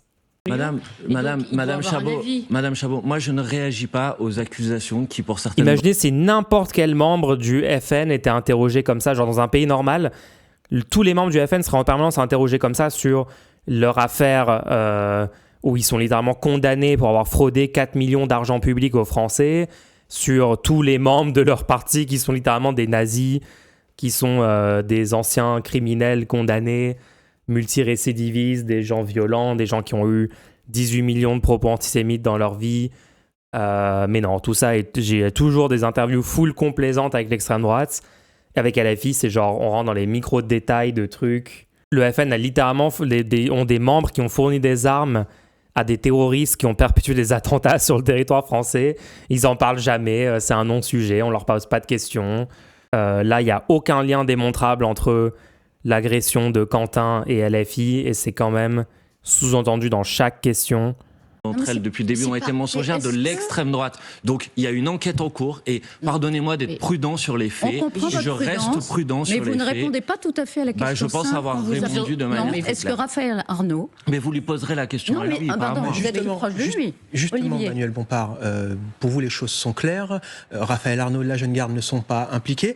Il a mis 24 heures pour réagir publiquement. Hier soir, sur son compte X, pour dire son horreur et son dégoût après la mort de Quentin. Mais rien de plus. Pourquoi, si les choses sont si claires, pourquoi lui-même ne... Pourquoi Il a juste dit qu'il était dégoûté du meurtre, il condamnait fermement cette violence et que c'était une tragédie, etc. Mais pourquoi pas avoir dit plus, quoi ? C'est fou. C'est quand même super problématique, son tweet. Quoi ? Ils sont complètement fous. Après la mort de Quentin, mais rien de plus. Pourquoi, si les choses sont si claires, pourquoi lui-même ne clarifie-t-il pas publiquement la situation pourquoi ne dit-il pas clairement que son assistant parlementaire n'était pas sur place ? Les choses seraient bien plus simples dans ce cas-là. Mais je n'en sais rien, posez-lui la question. Attendez, que les choses soient claires. Il y a une enquête qui est en cours. Donc c'est cette enquête qui doit déterminer les circonstances. Oui. Du coup, il était sur place, hein, l'assistant parlementaire. Par contre, on ne sait pas du tout s'il était dans le groupe de gens qui se sont battus avec l'autre groupe de FAF en face. S'il a frappé ou quoi, tout ça n'est pas du tout établi. Par contre, oui, c'est établi qu'il était à Lyon ce soir-là, quoi. Il n'y a aucun enjeu à leur question en plus, quoique Arnaud ait dit à Bompard, ça change rien. Non, mais oui, c'est le ton, les gens. Tout est dans le ton, dans la vibe de s'il est questionné comme ça, c'est donc il y a des soupçons que Arnaud était littéralement en train de tabasser des FAF dans la rue ou je sais pas quoi. Vous avez tout à fait raison, mais comprenez qu'on vous pose la question. Vous m'avez posé la question et je vous ai répondu sur la base. Non, mais c'est pas un silence, je vous réponds sur la base des informations dont je dispose. Raphaël Arnaud, pour le coup, il a été contacté par les journalistes, il n'a pas souhaité réagir. Donc pourquoi ce silence ? J'imagine qu'il réagira si l'enquête démontre qu'il y ait quelque implication que ce soit de quelques personnes que ce soit. S'il n'y en avait aucune, ça serait évident de le démentir et de le dire publiquement dans les médias. Mais ça, c'est l'enquête qui doit le faire. C'est pas à vous de mener l'enquête à la place de... Non, je comprendre. Bon, moi, je suis coordinateur de la France Insoumise. Je suis coordinateur de la France Insoumise et je vous ai répondu en ce qui concerne les militantes et les militants de la France Insoumise, dont aucun n'est impliqué ou ne porte quelque responsabilité. Vous nous permettez de dire que vous ne répondez pas précisément. Vous dites ce que vous voulez, mais moi je réponds sur la base des informations que j'ai. Oui. Ça veut dire que vous prenez un peu de distance avec un mouvement comme la Jeune Garde, dont vous condamniez la dissolution souhaitée par le ministre de l'Intérieur. T'as vu, c'est vraiment, tout est fait pour que les gens se disent c'était la Jeune Garde qui a agressé Quentin. Il n'y a absolument rien qui l'établit à l'heure actuelle. Même aujourd'hui, alors que cette enquête, je crois qu'elle est d'hier. Enfin, pardon, cette interview est d'hier, ouais, cette interview est d'hier. Même aujourd'hui, la conférence de presse du procureur de Lyon nous dit qu'on ne sait pas qui sont les gens qui ont frappé Quentin. Et là, c'est... Ah, mais du coup, vous désolidarisez la Jeune Garde. On n'en sait rien, genre, c'est incroyable. La manipulation médiatique en permanence. Nos Retailleau, le 11 février... la dissolution souhaitée par le ministre de l'Intérieur Bruno Retailleau. C'est vrai que c'est chaud, la présence du type sur place, ça fait la merde. Bah non, puisqu'on ne sait pas encore ce qu'il faisait au moment des faits. Peut-être qu'il n'était pas du tout dans cette rue-là, peut-être qu'il y était, et peut-être qu'il s'est défendu d'une attaque d'un groupe de FAF, potentiellement en frappant des gens, ce qui peut être légitime dans le cadre de la légitime défense, et peut-être que c'est pas lui c'est pas du tout lui qui a débordé complètement dans de la violence totalement illégitime, comme ce qu'on voit sur la vidéo. Genre vraiment, juste réfléchissez 2 secondes, les gens, non, pour le moment, il n'y a rien qui établit que des ex-membres de la Jeune Garde ont fait des choses problématiques. Genre, on ne le sait pas encore. C'est pas impossible, mais c'est pas établi. Vous apportiez encore un petit message de soutien à ce mouvement avant-garde qui lutte contre le fascisme, Antifa. Vous allez prendre vos distances avec ce mouvement, évidemment, aujourd'hui ou pas? Écoutez, pour que les choses soient très claires, parce que tout le monde parle de la Jeune Garde sans savoir vraiment ce que c'est. Il y a à Lyon, depuis des années et des années, un contexte qui est un contexte extrêmement grave d'implantation de groupuscules fascistes, de groupuscules d'extrême droite qui sont responsables d'un certain nombre d'agressions, qui sont responsables d'un certain nombre de violences parfois racistes, de violences parfois, par exemple, en marge de rassemblements ou de réunions publiques. Dans ce contexte-là, il y a un certain nombre de groupes qui se sont constitués à Lyon et qui, si j'en crois ce qu'ils prétendent, se sont fixés comme objectif de sécuriser la possibilité pour les uns et les autres de pouvoir circuler librement dans Lyon et de tenir des événements politiques. C'est donc l'objectif de ces groupes-là, c'est un objectif de défense. Sécuriser, dites-vous. Attendez, précisément, c'est la raison pour laquelle je vous dis que moi, j'ai toujours dit que des groupes qui défendaient, qui faisaient en sorte qu'on puisse militer, circuler librement à Lyon et ne pas être menacé en fonction de sa couleur de peau ou de sa religion, je les appuyais et je les soutenais. Mais ça n'encourage pas la violence. Basé de fou, c'est parfait les gens. C'est tellement carré, genre à chaque fois, bon part. Attendez, mais les gens, je les appuyais et je les soutenais. Mais ça n'encourage pas la violence. Attendez, mais je vais aller jusqu'au terme de mon... contre les fachos, comme ils disent, est-ce que ça justifie parfois l'utilisation... Comme ils disent, pour elle, c'est pas une vérité établie, il y a peut-être pas de fachos, hein. Peut-être que le gros fasciste raciste qui a mis une balle dans la tête du rugbyman Aramburu, peut-être lui, c'est pas un fasciste, peut-être ça n'existe pas. Peut-être le comité du 9 mai, les Audace Lyon, peut-être que les groupes royalistes violents qui tabassent des gens, toutes les agressions racistes, les meurtres racistes, peut-être tout ça en fait n'a pas lieu, il n'y a pas de fascistes, hein, non, ça n'existe pas. Selon eux, c'est des fachos, voilà, on ne sait pas. Ils sont tous complices, les gens. Tous les médias mainstream sont complices de la montée du fascisme en France. De la violence. Précisément non. Fachos, comme ils disent, est-ce que ça justifie parfois l'utilisation de la violence? Précisément non. Et c'est la raison pour laquelle je vous dis que moi... Moi, je pense que oui, en fait. Il y a des cas où la violence est légitime et c'est littéralement dans le droit français, ça s'appelle la légitime défense. Oui, si quelqu'un te charge, commence à te mettre des coups de poing et t'es physiquement mis en danger, tu peux répliquer en mettant une droite au gars. Oui, c'est littéralement la loi française. Comment ça? Si tu te fais attaquer à coups de fumigène et de barre de fer, oui, tu peux te défendre, oui. Justifie parfois l'utilisation de la violence? Précisément non. Et c'est la raison pour laquelle je vous dis que moi, j'ai pas de violence offensive, non, ça c'est pas légitime. Par contre, purement défensive, oui. J'ai apporté mon soutien à partir du moment où c'était des initiatives qui visaient précisément à défendre et à permettre... Là, il était à terre inconscient, il était une quinzaine, exactement. C'est pour ça que les violences qu'on voit sur la vidéo, ce qui a eu lieu, n'étaient pas légitimes. Je l'ai dit déjà à peu près 20 fois dans le stream. Mais là, parce que là, la question, c'était est-ce qu'il y a des moments où c'est légitime de la part de l'interrogatrice de LCI et c'est ça la réponse à sa question, selon moi. Hein. Avec, bien sûr, la proportionnalité de la réponse qui doit être utilisée. Si, par exemple, tu te fais attaquer à main nue, tu peux pas utiliser un poing américain, une batte, une arme blanche, une arme par destination. Tu peux pas faire ça. Ça, c'est pas de la légitime défense, c'est pas proportionné. Permettre à chacune et à chacun de pouvoir exprimer ses idées et ses opinions, de lutter contre la violence. Ce que je vois sur l'image que vous avez, la vidéo que vous avez postée tout à l'heure, ne correspond pas à des gens qui se défendent. Parce que quand on se défend, on frappe pas un homme qui... les gens, il dit exactement comme moi, c'est exactement ça, quoi. C'est limpide, quoi. Si les groupes néo-nazis étaient interdits, il n'y aurait pas de groupe antifasciste, exactement. De toute façon, tous les partis fascistes français devraient être interdits, hein, Reconquête, Rassemblement National, tous les groupes violents, armés et tout devraient être dissous, mais ce serait... Apparemment, c'est pas suffisant de les dissoudre parce qu'ils se reconstituent sous un autre nom quelques semaines après. Donc ouais, tout ça devrait être interdit et il devrait y avoir une lutte active de l'État français. Sauf que là, c'est littéralement l'inverse. L'État français subventionne des médias fascistes pour diffuser des idées fascistes pour que ces groupes-là puissent recruter de plus en plus de gens et fasciser tout le pays. Donc c'est un peu l'inverse de ce qu'il faudrait faire. Mais bon, la vraie solution pour ça, vous la connaissez, c'est de mettre la gauche de rupture au pouvoir le plus vite possible en France. Parce que c'est pas ces néolibéraux autoritaires fascisants de macronistes qui vont faire quoi que ce soit pour régler le problème. Au contraire, ils vont juste l'alimenter, le faire augmenter et faire passer eux-mêmes les lois fascistes qui dénonçaient il y a quelques années, MDR. À terre.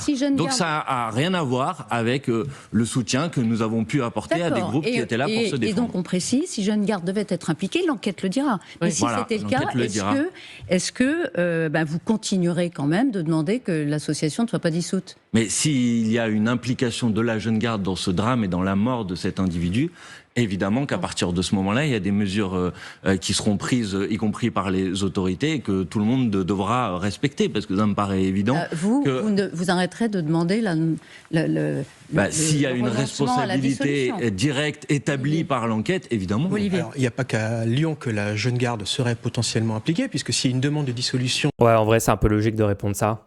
Du ministre de l'Intérieur de l'époque, Bruno Retailleau, c'est bien que ce mouvement a été plusieurs fois par le passé impliqué dans des mouvements de violence.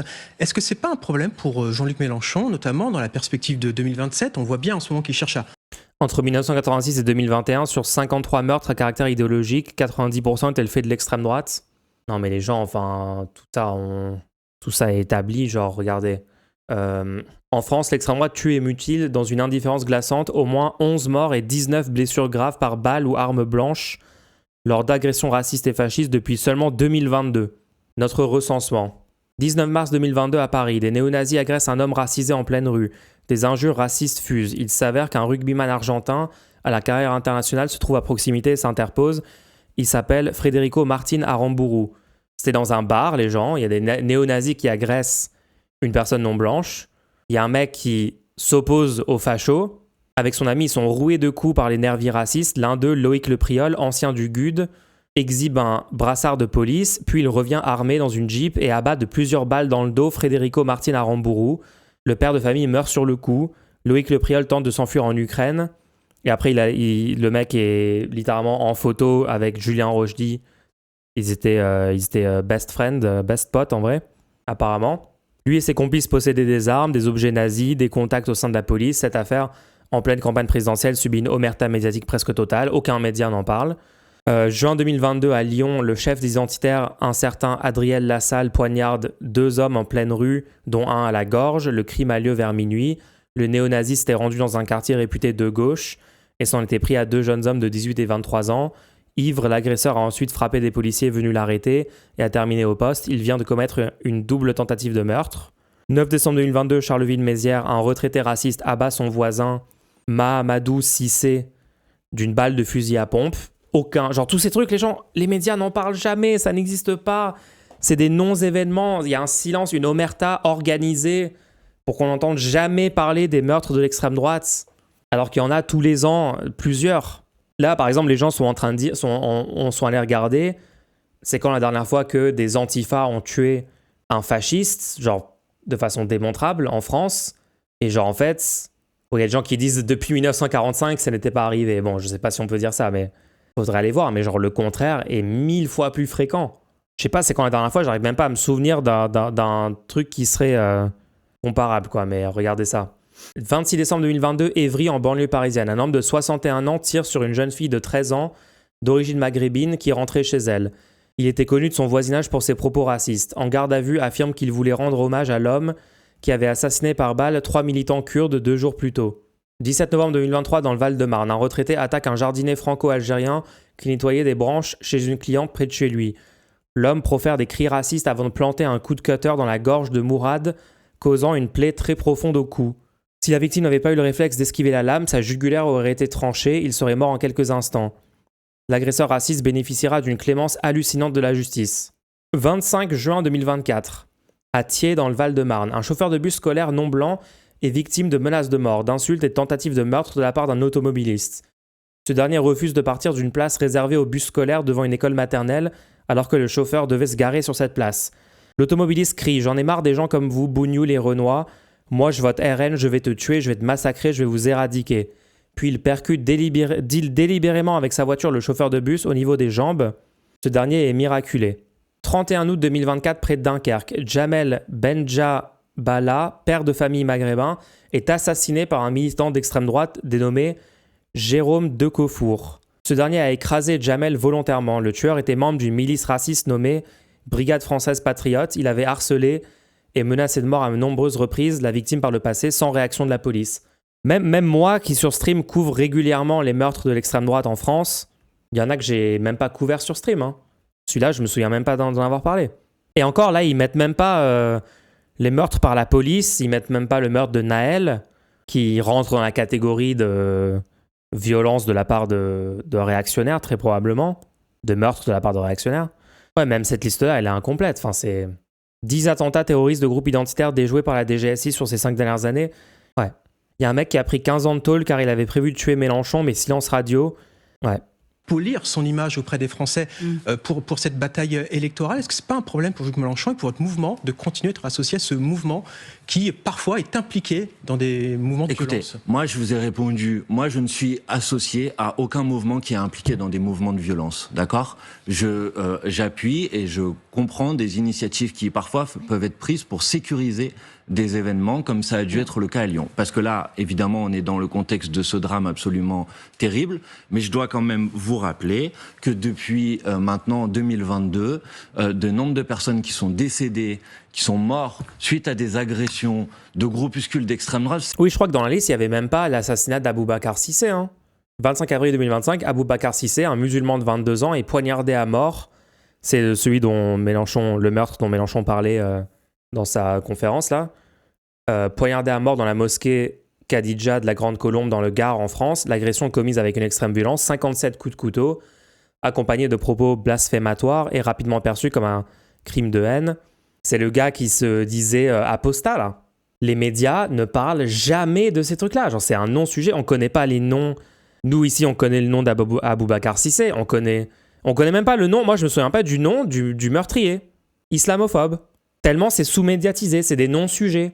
Tout le paysage médiatique est biaisé en faveur de l'extrême droite, donc du coup, il y a des prénoms comme ça, genre marquants, genre Lola, machin. Dans les meurtres racistes ou les meurtres de policiers, etc., nous, on retient par exemple Naël ces dernières années, mais genre, il y en a des dizaines où on devrait avoir le même niveau de couverture médiatique. Ça devrait être le même sujet de société, genre Aboubacar Cissé, c'est... Voilà, donc Olivier Hadzovic, né en 2004 à Lyon, il est issu d'une famille rome en Bosnie, dans une fratrie de 11 enfants, isolé socialement, Il avait fait part d'envie de viol de femmes, de meurtre ou de viol de cadavres sur des forums en ligne. Attendez, mais il y avait d'autres infos sur lui, non? Il n'était pas dans un groupe de gens qui se disent apostats? Plusieurs membres de la communauté musulmane et figures publiques ont critiqué la lenteur de la réaction officielle. La grande majorité des musulmans en France estiment que la haine anti-musulmane n'est pas prise au sérieux autant que d'autres formes de haine. Cette perception a été renforcée par la décision du parquet national antiterroriste de ne pas se saisir de l'affaire malgré les propos du meurtrier présumés dans la vidéo qu'il tourne au moment de son acte. Le mec s'est filmé en train de donner 57 coups de couteau à un mec dans la mosquée à qui il demandait un conseil, qui lui a gentiment répondu. Je l'ai fait... Pourquoi il censure? Le matin de l'assassinat. Même sur Wikipédia, il n'y a pas les bonnes infos. Le matin de l'assassinat, ce jeune homme né dans une famille rome bosnienne chrétienne avait prévenu sur un forum « Je vais le faire aujourd'hui, je vais le faire dans la rue ». Questionné par un internaute, le jeune homme semblait divaguer, assurant de ne pas connaître sa future victime. « Je vais m'attaquer à la mosquée, je n'ai pas trop d'idées ». Arrivé dans le lieu de culte, le jeune homme évoque sa future victime. « Il est noir, je vais le faire ». Aboubacar... Très rapidement, il est Attendez. Pourquoi c'est censuré la phrase « Je l'ai fait, ton Allah de merde ». Ah bon, je pense qu'on comprend le caractère islamophobe du meurtre. Pas besoin de le démontrer plus que ça, on est d'accord. Oui, les membres d'SOS Racisme tabassés dans le meeting de Zemmour en décembre 2021. Non mais les gens, la liste elle est longue comme le bras. Hein. C'est 11 personnes, d'accord ? Ils sont morts suite à des agressions de groupuscules d'extrême droite, c'est 11 personnes. Alors, un mort, donc, attendez. pardon. Mediapart a écrit dans un article que la jeune garde était adepte de violences de rue. Ouais, bah c'est pas encore établi. Attendez. En tout cas, c'est pas encore établi qu'ils sont adeptes de violences illégitimes de rue. Genre, c'est quoi? Si quelqu'un m'attaque dans la rue et je me défends, je suis adepte de violences de rue. Genre, c'est de la folie. Pour regarder spécifiquement de quoi on est en train de parler, il y a peut-être des violences illégitimes, mais genre, il faut le démontrer. Pour l'instant, c'est pas le cas. Une des 2 tentatives d'attentat contre Mélenchon était aussi une tentative d'attentat contre Castaner. Ouais. Non, mais peut-être que ça ne vous intéresse pas, mais moi, ça m'importe. Mais Donc, je vous dis que à partir du moment... Madame, juste, je réponds et après, je vous laisse poser votre deuxième question. Je vous dis qu'à partir du moment où des personnes sont dans une stratégie qui a une stratégie et une démarche de défense, je les comprends et je les soutiens. Si ce n'est plus le cas, évidemment, je ne les soutiens pas. Juste un mort en marge d'une réunion politique, un garçon de 23 ans, a fortiori, mais ça ne s'est pas produit depuis je ne sais pas quand. Enfin, depuis des années, sans doute, oui. Des années. C'est un cas quand même rarissime. Évidemment, vous avez tout à fait raison et je l'ai dit, je crois. Oui, on vous a entendu dire effectivement, nous aussi on attend l'enquête de la justice, l'enquête de la police. Ça veut dire que vous faites confiance à la police, à la justice pour établir la réalité des faits de ce qui s'est passé à Lyon. Totale confiance. Totale confiance. J'espère qu'il y aura effectivement une enquête qui permettra de déterminer les circonstances et les responsabilités des uns et des autres et que ça permette de rendre justice à ce jeune homme et à sa famille, évidemment. Alors on se parle, Jean-Luc Mélenchon n'a toujours pas réagi à la mort du jeune Quentin. S'il a réagi hier, il a dit que c'était un drame. Il s'est indigné. Non, il a réagi hier, il a dit que c'était un drame, et je partage l'idée que c'est effectivement un drame. Laurent Nunez, le ministre de l'Intérieur, hier soir, il a adressé un télégramme à tous les préfets pour renforcer la vigilance autour des rassemblements politiques dans le cas des municipales et les permanences de campagne. Est-ce que vous craignez que ça dégénère? Est-ce que vous êtes inquiet? Est-ce que vous ne redoutez pas que certains cherchent à se faire vengeance eux-mêmes après ce qui s'est passé hier? C'est pas se faire vengeance. Écoutez, depuis vendredi, vous avez déjà une dizaine de permanences de la France Insoumise ou de locaux de campagne de la France Insoumise qui ont été attaqués par des groupuscules d'extrême droite, qui ont brisé des vitres, jeté de la peinture dessus, intimidé les personnes qui se trouvaient à l'intérieur. Moi, je veux dire les choses de manière très claire. Vous avez aujourd'hui une partie du spectre politique sur la base... Merci pour le sub, Pandamour, merci beaucoup. D'accusations mensongères visant à impliquer la France Insoumise dans ce drame, qui cherche à faire dégénérer la situation et à transformer le débat politique de notre pays dans une forme de guerre civile. Et moi, je dis à tout le monde qu'il faut faire preuve du sang-froid le plus absolu pour ne jamais accepter de tomber dans ce climat de guerre civile que l'extrême droite veut importer dans ce pays. Donc je dis à tout le monde, sang-froid absolu, protection, vigilance. Et nous combattons le Rassemblement national. Nous combattons l'extrême droite, mais nous l'avons toujours fait et nous continuerons à le faire par des moyens qui sont des moyens démocratiques, par des moyens qui sont des moyens à l'image du débat public, tout simplement. Vous allez renforcer les permanences de vos campagnes ? On a déjà évidemment transmis les consignes nécessaires, mais pardon, je le disais tout à l'heure. Attends, je comprends pas, il est censé répondre quoi à ça, genre? Parce que si du coup ils embauchent plus de gens pour le service d'ordre et tout, ils vont dire regardez, LFI constitue des nouvelles milices extrémistes, terroristes pour tuer des jeunes catholiques, philosophes. Ok. C'est pas seulement à nous de garantir et d'assurer la défense de nos permanences de campagne et de nos initiatives de campagne. Les autorités, elles doivent garantir la possibilité d'avoir un débat avec ce télégramme politique. Et ces consignes envoyées au préfet. Ça va être fait visiblement. Mais est-ce que vous allez aussi renforcer J'espère que ça sera effectif, parce que malheureusement, ça fait depuis maintenant des mois et des mois que dans les initiatives organisées par la France Insoumise, que dans les meetings organisés par la France Insoumise, vous avez des groupes qui viennent provoquer, qui viennent intimider, qui viennent menacer, qui viennent insulter, qui viennent agresser des militantes et des militants. Et pour l'instant, rien n'a été fait. J'adore que les médias, au lieu de se dire genre la plus grosse force politique de gauche du pays est massivement ciblée par l'extrême droite, qui viennent perturber tous les événements auxquels ils peuvent arriver, qui se font menacer de mort, il y a des tentatives d'assassinat contre eux, il y a des gens qui pénètrent dans leur résidence pour tout détruire, taguer, des trucs racistes et tout. On va pas se demander si les autorités font quelque chose pour empêcher genre les meurtres racistes, les meurtres de fascistes, les violences de l'extrême droite et tout. On va se demander, est-ce que ce mouvement-là vont eux-mêmes embaucher des gens ou avoir plus de militants pour s'auto-défendre, pour se protéger? Mais attendez, c'est censé être le job de la police, en fait. Qu'est-ce que vous êtes en train de dire, là? C'est quoi le sous-entendu? Donc, les médias, ils vont accepter que maintenant, la France, c'est chaque groupe politique a sa milice défensive ou offensive, et voilà, c'est ça le pays maintenant, c'est guerre civile. Genre, c'est quoi ce... La police n'existe plus, il n'y a plus de... L'autorité n'existe plus, il n'y a plus de limites, il n'y a plus de... Je sais pas, genre la façon de présenter la question... Alors, pour qu'on soit protégé sur ce sujet. Et je vous disais tout à l'heure, ça avait l'air... Vous êtes victime. Je vous disais tout à l'heure, et ça... Non, là, en l'occurrence, dans le drame dont on est en train de parler, évidemment, la victime, c'est ce jeune homme qui est mort. Oui. D'accord, madame? Moi, je ne mets pas les deux sur le même plan, et je sais faire la différence entre une personne qui meurt et une permanence attaquée. Mais pour autant, ça ne veut pas dire qu'une permanence attaquée, ce n'est pas grave, madame. Et je pense que vous en conviendrez. Absolument. À propos de violence politique, quand même. Je reviens sur Raphaël Arnaud, parce qu'on avait beaucoup parlé de lui, fichier. Ah oui, bah oui, on n'avait pas encore assez parlé, hein. Allez, Raphaël Arnaud, fichier S, machin, ils vont refaire tout. Allez, on déroule toute la propagande, let's go. On rappelle les gens, fichier S, ça veut absolument rien dire. Ça veut dire que la DGSI, je pense que c'est la DGSI qui distribue la fiche S. Attendez, fiche S. Donc fiche S, ça veut dire fichier sûreté de l'État. 70% des fiches S sont émises par la DGSI. Et ça veut juste dire que la DGSI considère que tu dois être surveillé. Il n'y a absolument aucun rapport avec, par exemple, le fait d'avoir été condamné par la justice à quoi que ce soit, d'accord? Si ça se trouve, vous êtes fiché S actuellement, vous qui êtes dans le chat, peut-être moi je suis fiché S, j'en sais rien. Les gens qui sont fichés S ne peuvent pas savoir qui sont fichés S. Normalement, le public ne peut pas savoir qui est fiché S. Dans le cas de Raphaël Arnaud, il y a eu quelqu'un dans la police qui a prétendu qu'il était fiché S. Tous les médias l'ont repris pour essayer d'attaquer la gauche. D'ailleurs, on ne sait même pas si c'est vrai qu'il est fiché S, puisque c'est littéralement...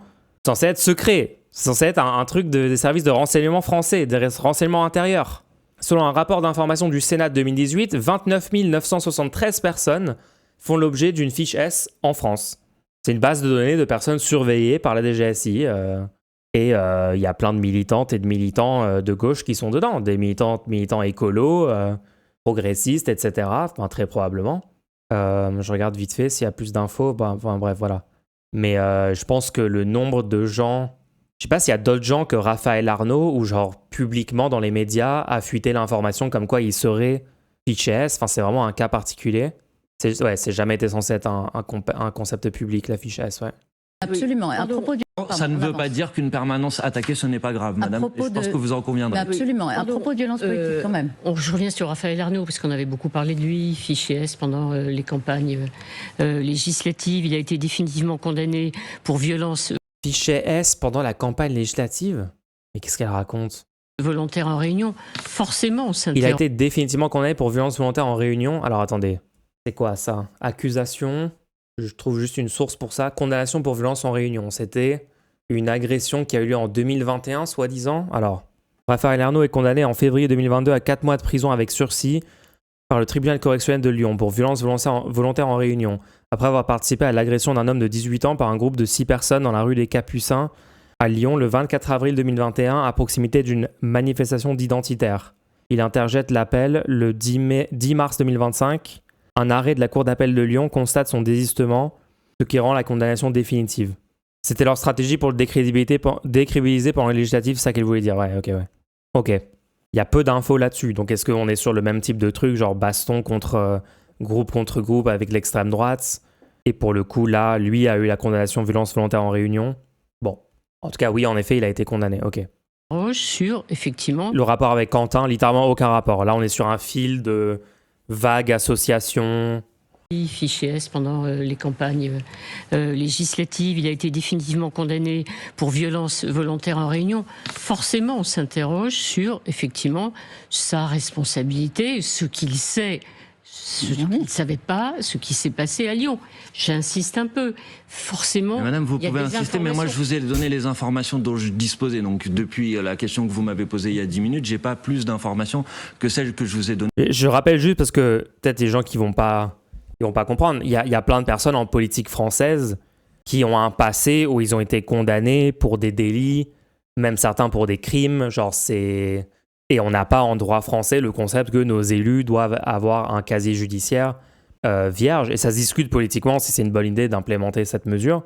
Mais si c'était le cas, de dire c'est illégitime d'avoir des gens dans ton groupe politique qui ont déjà été condamnés légalement pour un truc, genre la majorité des hommes et des femmes politiques en France devraient démissionner de de leur fonction. Enfin, tout à l'heure, mais je voulais venir sur ce sujet quand même. Pardon. J'ai pas plus d'informations que celles que je vous ai données tout à l'heure, mais je voulais venir sur ce sujet quand même. Pardon. Parce que tout à l'heure, ça avait l'air de vous surprendre. Non mais pardon. Tout à l'heure, ça avait l'air de vous surprendre. Parce que nous aussi. Si je peux pas terminer ma réponse. Juste, on est un peu surpris que vous ne puissiez pas nous dire ce matin, je vous le dis très franchement, j'ai eu Raphaël Arnaud au téléphone et il m'a donné telle ou telle information qui pourrait effectivement... Mais qu'est-ce qu'il en sait? Ils reviennent genre une 6e fois sur le truc de est-ce que vous avez eu Raphaël Arnaud au téléphone? Mais ils sont malades.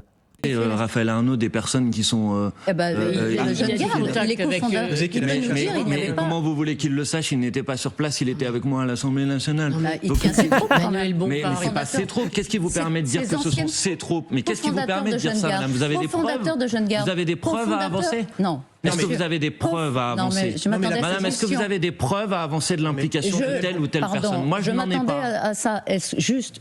Il est cofondateur de Jeune Garde, permettez qu'on insiste un peu. Mais je vous insistez, madame, et je vous avez tout à fait le droit de poser les questions que vous voulez, mais moi, vous n'avez aujourd'hui aucune preuve dans l'implication de telle ou telle personne, donc moi, je suis dans l'incapacité de vous répondre autrement que parce que je vous ai dit tout à l'heure. Et si vous voulez, on peut faire toute l'émission sur ce sujet, mais franchement, ça ne va rien changer parce que je n'ai pas davantage d'informations. Maintenant, moi, je vous interrogeais aussi, puisque vous m'interrogiez sur le climat politique, et tout à l'heure, ça avait l'air de vous surprendre que je pose cette question, mais je me permets de la reposer quand même. J'entendais ce matin le maire de Lyon dire que quand il y avait des événements... Grégory Doucet. Dire que quand il y avait des événements à Lyon et qu'il y avait des risques de tension, il était alerté et il pouvait déployer la police municipale. Donc je pose quand même une question et elle me semble légitime. Pourquoi il n'a pas été alerté? Qu'est-ce que vous voulez dire par là? Pourquoi il n'a pas été alerté? Je voudrais comprendre comment c'est possible aujourd'hui que, en marge d'un événement politique, vous ayez un groupuscule d'extrême droite qui organise un rassemblement et que, en marge de ce rassemblement organisé par ce groupuscule d'extrême droite, il y a une forme de bataille rangée dans les rues de Lyon qui conduit à la mort d'un jeune homme. Une sous-estimation, une bienveillance à l'égard de Némésis. Je voudrais comprendre. Je pense que c'est quand même légitime. Ça n'est pas normal que les forces de l'ordre n'ont pas protégé suffisamment la conférence de Rima Hassan. Je ne porte aucune accusation et je ne veux faire aucune polémique. Je pose juste une question et ça me semble quand même légitime de poser cette question parce que je ne crois pas qu'on puisse considérer normal qu'il puisse y avoir dans notre pays des scènes de bataille rangée de 20 personnes contre 20 personnes qui se mettent des coups de poing dans les rues. Ça, je pense que je ne comprends pas comment ça peut être possible dans notre pays aujourd'hui. Ça veut dire que désormais, par exemple, des interventions de Rima Hassan, compte tenu des réactions qu'elle a... Ça, il a raison, hein, les gens. C'est quand même pas normal de dire que le nouvel État en France, c'est d'avoir des bastons de rue avec des groupes de dizaines de personnes qui s'affrontent avec des armes blanches, des armes par destination. Genre, c'est quoi ce... quoi? Genre, je sais pas, oui, il y a un problème. Genre, qu'est-ce qui se passe? Déclenche, ces interventions doivent se faire sous la protection de la police? Vous non, je dis pas. Soit présente chaque fois qu'elle intervient? Non, je dis, attendez, pour la protéger. S'il vous plaît, Madame Chameau, ne mettez pas en... Le sujet n'est pas l'intervention de Rima Hassan. L'intervention de Rima Hassan elle-même... je veux dire, des conférences organisées dans les universités, il y en a par toutes les... Attendez, monsieur Bompard, mais on parle de violence. Rima Hassan est intrinsèquement violente car arabe. Donc je ne comprends pas, en fait. Évidemment qu'il y a un lien avec Rima Hassan. Je comprends pas que vous ne compreniez pas ma question. Des formations politiques, des meetings... Tous les sous-entendus racistes sont toujours... Enfin, je sais pas, genre tout est... Bon. Pour moi, c'est juste des propagandistes d'extrême droite, tous ces médias, il y a rien, on peut pas les différencier on peut différencier aucun des médias mainstream de CNews aujourd'hui, genre c'est la même chose. Organisé dans une campagne électorale, il y en a dans toutes les formations politiques. Ensuite, il y a cette conférence organisée et vous avez un groupuscule d'extrême droite dont vous avez parlé qui s'appelle Némésis qui organise une manifestation devant. Quand on dépose une manifestation, on déclare la manifestation. Donc vous avez des autorités. Un groupe. Il y a un rassemblement qui est organisé. Vous déclarez un rassemblement. Donc les autorités en sont informées. Donc comprenez mon étonnement quand les autorités en sont informées que manifestement il n'y a aucun dispositif policier pour protéger, y compris les personnes avec qui je ne partage aucune idée, y compris je combats leurs idées de manière ferme, mais si elles viennent protester d'une manière ou d'une autre, soit vous interdisez leur rassemblement, si vous l'autorisez, alors il doit y avoir une sécurisation. C'est un étonnement, c'est quasiment des accusations. Il me semble que j'ai posé des questions, parce que j'ai pas de réponse, donc je pose des questions. Et ces questions, elles me paraissent légitimes pour tout le monde. On fait une pause? Allez. Non, moi, je pose la question de savoir, est-ce que c'est les policiers qui étaient masqués dans les rues en train de frapper des gens? On pose juste des questions. J'irai même plus loin, les flics n'interviennent jamais dans ces bastons par bienveillance envers les fachos, et là, pour une fois, ça s'est retourné contre eux, et c'est un facho qui est dead. Ouais, écoutez bien, quand c'est Bompard qui pose des questions, là, c'est des accusations, oula, mais vous accusez quelqu'un. Par contre, quand eux posent 7 fois de suite la même question sur, mais Raphaël Arnaud, jeune garde, est-ce que vous avez eu un appel avec lui? Si vous l'avez pas eu au téléphone, c'est que en fait, il était sur les lieux. Eux, ils peuvent poser ça 7 fois. Là, c'est pas un interrogatoire. Là, c'est pas une accusation. Tout va bien. Allez, c'est bon, ça dégage. En tout cas, masterclass de Bompard là-dessus aussi. Donc ouais, voilà. En gros, réaction de toute la sphère de droite et d'extrême droite des médias mainstream pour dire LFI est responsable. Non, c'est pas révélateur d'un degré de violence de notre société. Il faut arrêter d'accuser notre société. C'est révélateur du degré de violence de l'extrême gauche depuis 100 ans. Depuis la révolution communiste, je peux vous refaire toute l'histoire. C'est toujours eux qui agressent, c'est toujours eux qui tuent. Et après, ils s'étonnent qu'il y ait des répliques. Mais c'est toujours la même chose depuis la révolution de 17. Vous en voulez à Jean-Luc Mélenchon à la France? Vous savez, Jean-Luc Mélenchon était un jeune militant trotskiste. Il connaît toute cette histoire aussi bien que moi. Ce que je attends, c'est que l'État prenne ses responsabilités. Que l'État arrête ces gens, les condamne, les dissolve la jeune garde. Il faut les faire condamner et les mettre en prison, c'est simple. Et d'arrêter avec ce... Encore une fois, aucune preuve que c'est des gens de la jeune garde. Full fake news, full désinformation. Cette tolérance, ça fait des années qu'on le sait. Moi, je vous dis, je subis les antifas depuis des années. Attends, du coup, quand Zemmour, il dit que ça fait 100 ans que la gauche est violente, il parle de quoi? De la résistance aux nazis? Je sais pas à quoi il fait référence, mais genre... Quel est l'événement où la gauche est violente et il a le seum de cette violence? C'est les communistes. Mélenchon connaît très bien, c'est l'histoire des communistes. Ouais, genre les gens qui ont résisté à l'occupation nazie. C'est ça qui te fout le seum un peu, Zemmour? J'ai l'impression que c'est ça qui... Il n'y a pas que moi. Donc ça fait des années qu'on le sait, on les connaît. Donc il faut que chacun prenne ses responsabilités. D'accord, ok. MDR. En Nunez, hier soir sur France 2, Quentin était venu participer au service d'ordre du collectif Némésis qui manifestait contre la venue de Rima Hassan à une conférence tenue à Sciences Po Lyon et en mars. Oui, je pense que à cette question, la seule réponse possible, c'est oui. À mon sens, c'est l'ultra-gauche qui a tué Quentin. Et d'ailleurs, cette dénomination d'antifasciste, à mon sens, n'est que trop complaisante avec ces groupuscules, même si elle nous permet de citer Churchill qui disait que le fascisme reviendrait dans les habits de l'antifascisme. Non, c'est Pasolini qui a dit en se proclamant antifasciste. Bon, Churchill a dit la même chose. Ouais. Donc les deux sont morts, donc tant pis. En tout cas, mais Pier Paolo Pasolini, ce qui est intéressant, c'est qu'il était communiste. Voilà, le réalisateur italien. Il savait de quoi il parlait. Alors, voilà. Mais non, mais Barbara a raison de... Churchill a lutté contre les nazis. A raison de le dire, d'autant qu'il y a eu en Italie du terrorisme d'extrême. C'est le plateau moyenne de QI, -5. Attention les gens. Extrême gauche extrêmement violent. Donc moi je trouve ça... Je rappelle que toutes les personnes autour de ce plateau savent qu'elles sont en train de mentir. Charles Consigny est un énorme troll. Le mec dit tout et son contraire. Le mec est un énorme grifter. Il croit pas un seul mot de ce qu'il est en train de dire. Ils savent qu'ils mentent, ils savent très bien. Tout le monde consterné et bouleversé pour les proches de Quentin. Je suis assez sidéré aussi d'entendre ici et là une certaine gauche qui se met à faire le procès de Quentin et le procès de ce collectif. Merci Sorcenouille pour le raid. Comment ça va les gens? Bienvenue sur le stream. Bienvenue. On regarde un plateau extrêmement intelligent. Némésis, c'est-à-dire qu'on entend des gens qui disent oui, mais quand même, Némésis, t'as vu, c'est atroce, etc. C'est-à-dire que la gauche est tellement sûre de son fait qu'elle tolère des manifestations extrêmement violentes de son idéologie. Quoi? C'est arrivé quand ça? Et de la commission de crimes au nom de son idéologie. Et en revanche... Quoi? Apporte un élément factuel. Charles, quand est-ce que la gauche a toléré un crime? Vas-y. Quand est-ce que ça a eu lieu? Il y a littéralement 100% de la gauche française qui a dénoncé ce qui s'est passé à Lyon. Même quand c'est l'extrême gauche qui tue, elle ne supporte tellement pas la contradiction qu'elle... Encore une fois, pas démontré que l'extrême gauche a tué. On ne sait pas qui a commis le meurtre, le tabassage. Bad Mulch...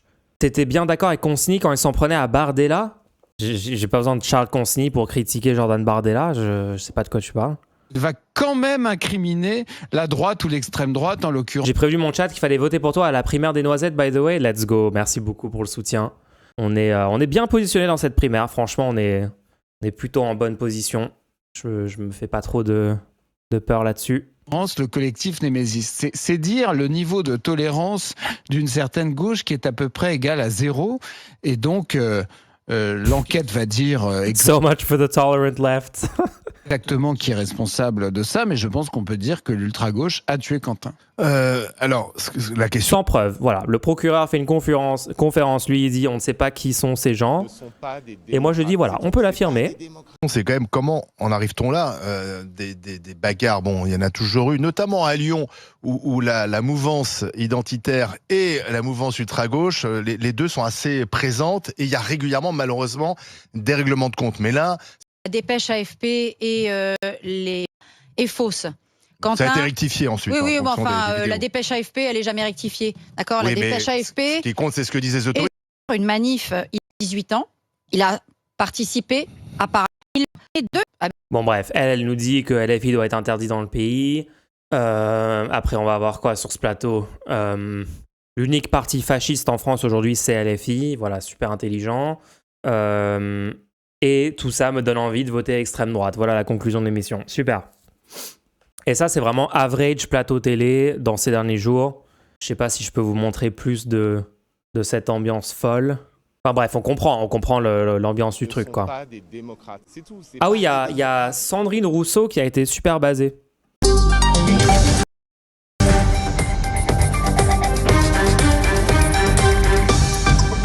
Bonjour Sandrine Rousseau. Bonjour. Merci d'être avec nous sur France Info. Bonjour Paul. Bonjour à tous. Quentin Derang. Attendez. Le président. Il n'y a pas la Je vais mettre du début en vrai. On écoute à gauche. Les faits se sont passés en marge d'une conférence de l'eurodéputée insoumise Rima Hassan. Macroniste et la droite pointent des coupables, notamment la France insoumise. En fait, quand tu y penses juste 2 secondes, c'est juste une baston à Lyon entre un groupe de fascistes, un groupe d'antifascistes, a priori. On ne sait pas lequel précisément, mais bon, on va dire il y a 80% de chances que c'est en effet un groupe de gens qui se disent antifascistes. Il y a plein d'éléments factuels pour le moment qui montrent. C'est une baston comme ça qui se déroule à Lyon, comme ils s'en est déroulé plein.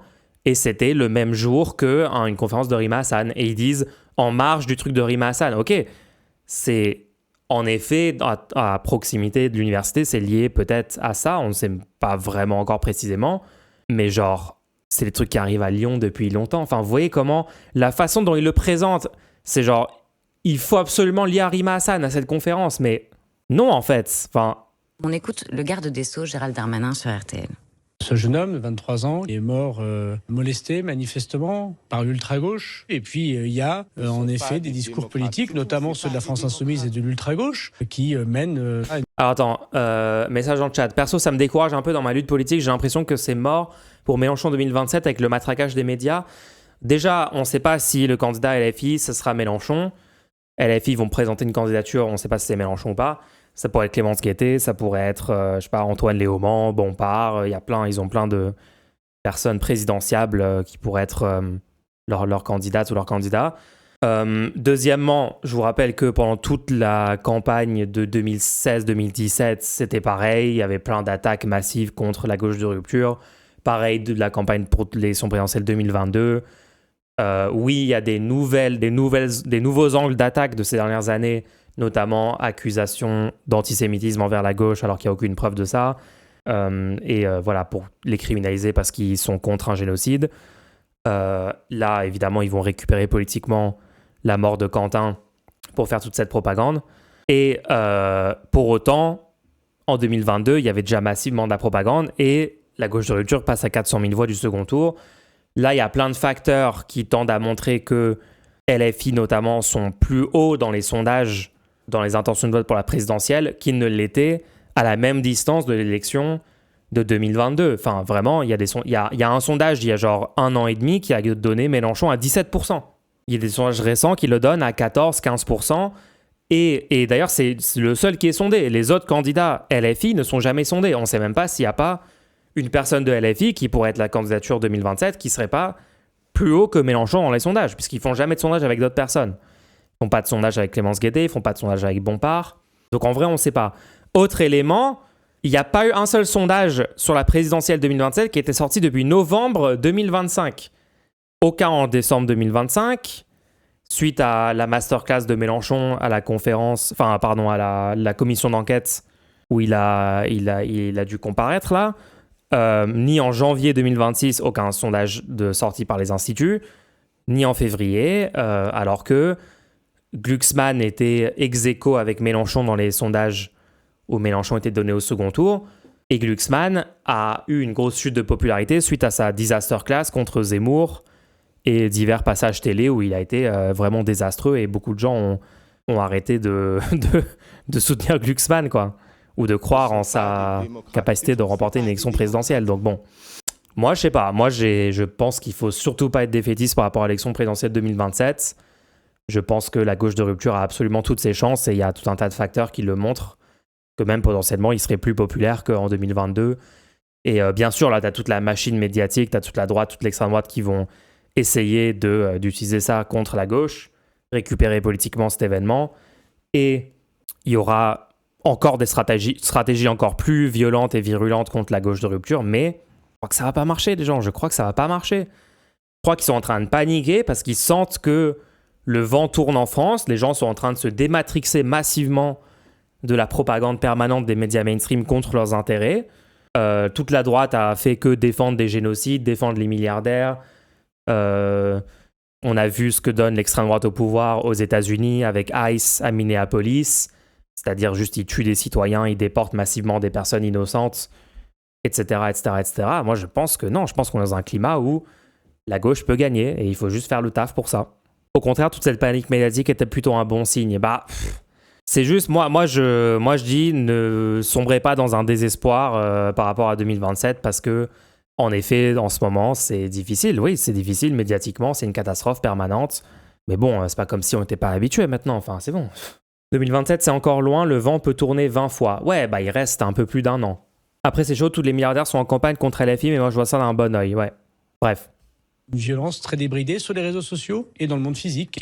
Sandrine Rousseau, est-ce que la violence d'ultra... Et des gens, n'oubliez pas, en 2027, bien sûr, ma victoire dans la primaire large et l'effet Geyser qui, potentiellement, me placera, moi, en candidature en tête à gauche. Donc, dans ce cadre-là, on ne parle plus de LFI, mais on parlerait d'un rassemblement large derrière le vainqueur d'une primaire, elle aussi extrêmement large. Donc non, franchement, il y a plein de raisons d'espérer. Hein. À gauche tue. Sandrine Rousseau, est-ce que la violence d'ultra-gauche tue ? En tous les cas, je voudrais apporter toutes mes pensées, toutes mes condoléances aux proches de Quentin Derenque qui a été tué jeudi, sans aucune ambiguïté, sans aucune... Et vraiment, je le dis avec force, personne ne doit mourir de ses idées. Personne ne doit être tué en marge d'une conférence. Personne, jamais. Jamais. Et en fait, c'est ce que je retiens de cet épisode, c'est qu'à Minneapolis, où il y a eu des tensions extrêmement importantes, eh bien, les militants sur place ont réussi à s'opposer à l'extrême droite, aux milices, à la violence, sans eux-mêmes faire preuve de violence, jamais. Et en fait, c'est ça le modèle de lutte antifasciste, c'est d'être en capacité de lutter véritablement contre le fascisme, mais sans user de violence. Et on reparlera des États-Unis si vous le souhaitez, mais... Ouais... Oui, ok, vaut mieux pas utiliser de violence. S'il y a une nécessité absolue de recourir à une violence purement défensive, c'est légitime par contre. Enfin, là, c'est... Ouais, bon. Et vous pourrez suivre à 15h sur France Info la conférence de presse du procureur de Lyon. Mais pour vous, ce matin, en France, qui est responsable de la mort de Quentin ? Mais je n'ai pas de... Je sais pas, j'ai pas fait d'enquête, je suis pas la justice. Moi, je voulais juste regarder le moment où on lui pose la question sur LFI, parce qu'elle avait une bonne réponse. Je reviens à ce jeune homme assistant parlementaire Jacques-Élie Favreau qui nie, c'est important de le préciser, qui nie formellement être responsable du drame, mais donc qui s'est retiré de ses fonctions le temps de l'enquête. Est-ce que pour vous, son patron, Raphaël Arnaud, votre collègue LFI, peut se maintenir à ses fonctions, lui, le temps de l'enquête ? Mais il y a l'enquête, on va voir l'enquête et on verra après comment tirer les conclusions de cette enquête. Encore une fois, la gravité des faits nous oblige aussi à ne pas tomber. Vous savez, dans les moments de bascule comme ça vers l'extrême droite dans les pays, les militants de gauche sont souvent accusés de tous les maux. Et mais je vous le dis, on exonère aussi trop facilement les responsabilités d'en face. Et donc je le dis, moi j'attends, je suis prudente, je serai sans complaisance. Je vais vous le dire, voilà, je serai sans complaisance. Mais aujourd'hui, à l'heure où je vous parle, nous ne savons pas quelles sont les responsabilités dans ce drame. Mais on sait que c'est un militant nationaliste qui a été tué, Sandrine Rousseau. Absolument, on le sait, mais c'est pas parce qu'il est militant nationaliste qu'il mérite quoi que ce soit et aucune violence physique. Donc il n'y a pas de sujet là-dessus. On écoute Sandrine Rousseau, Jean-Luc Mélenchon, alors que Gérald Darmanin, notamment. Ouais, basé. La question d'avant, vous pensez que c'est l'extrême gauche, mais là, c'est quoi MDR? Non, mais les gens, ils sont tous en train de partir du principe que c'est confirmé, mais ils savent qu'ils sont en train de littéralement contrevenir à toutes les règles de déontologie qu'ils sont censés suivre. J'allais dire en tant que journaliste, mais bon, ça serait de leur donner trop de crédit, parce qu'on sait tous qu'ils ne sont pas des vrais journalistes, d'accord? C'est juste des propagandistes de droite. Bref.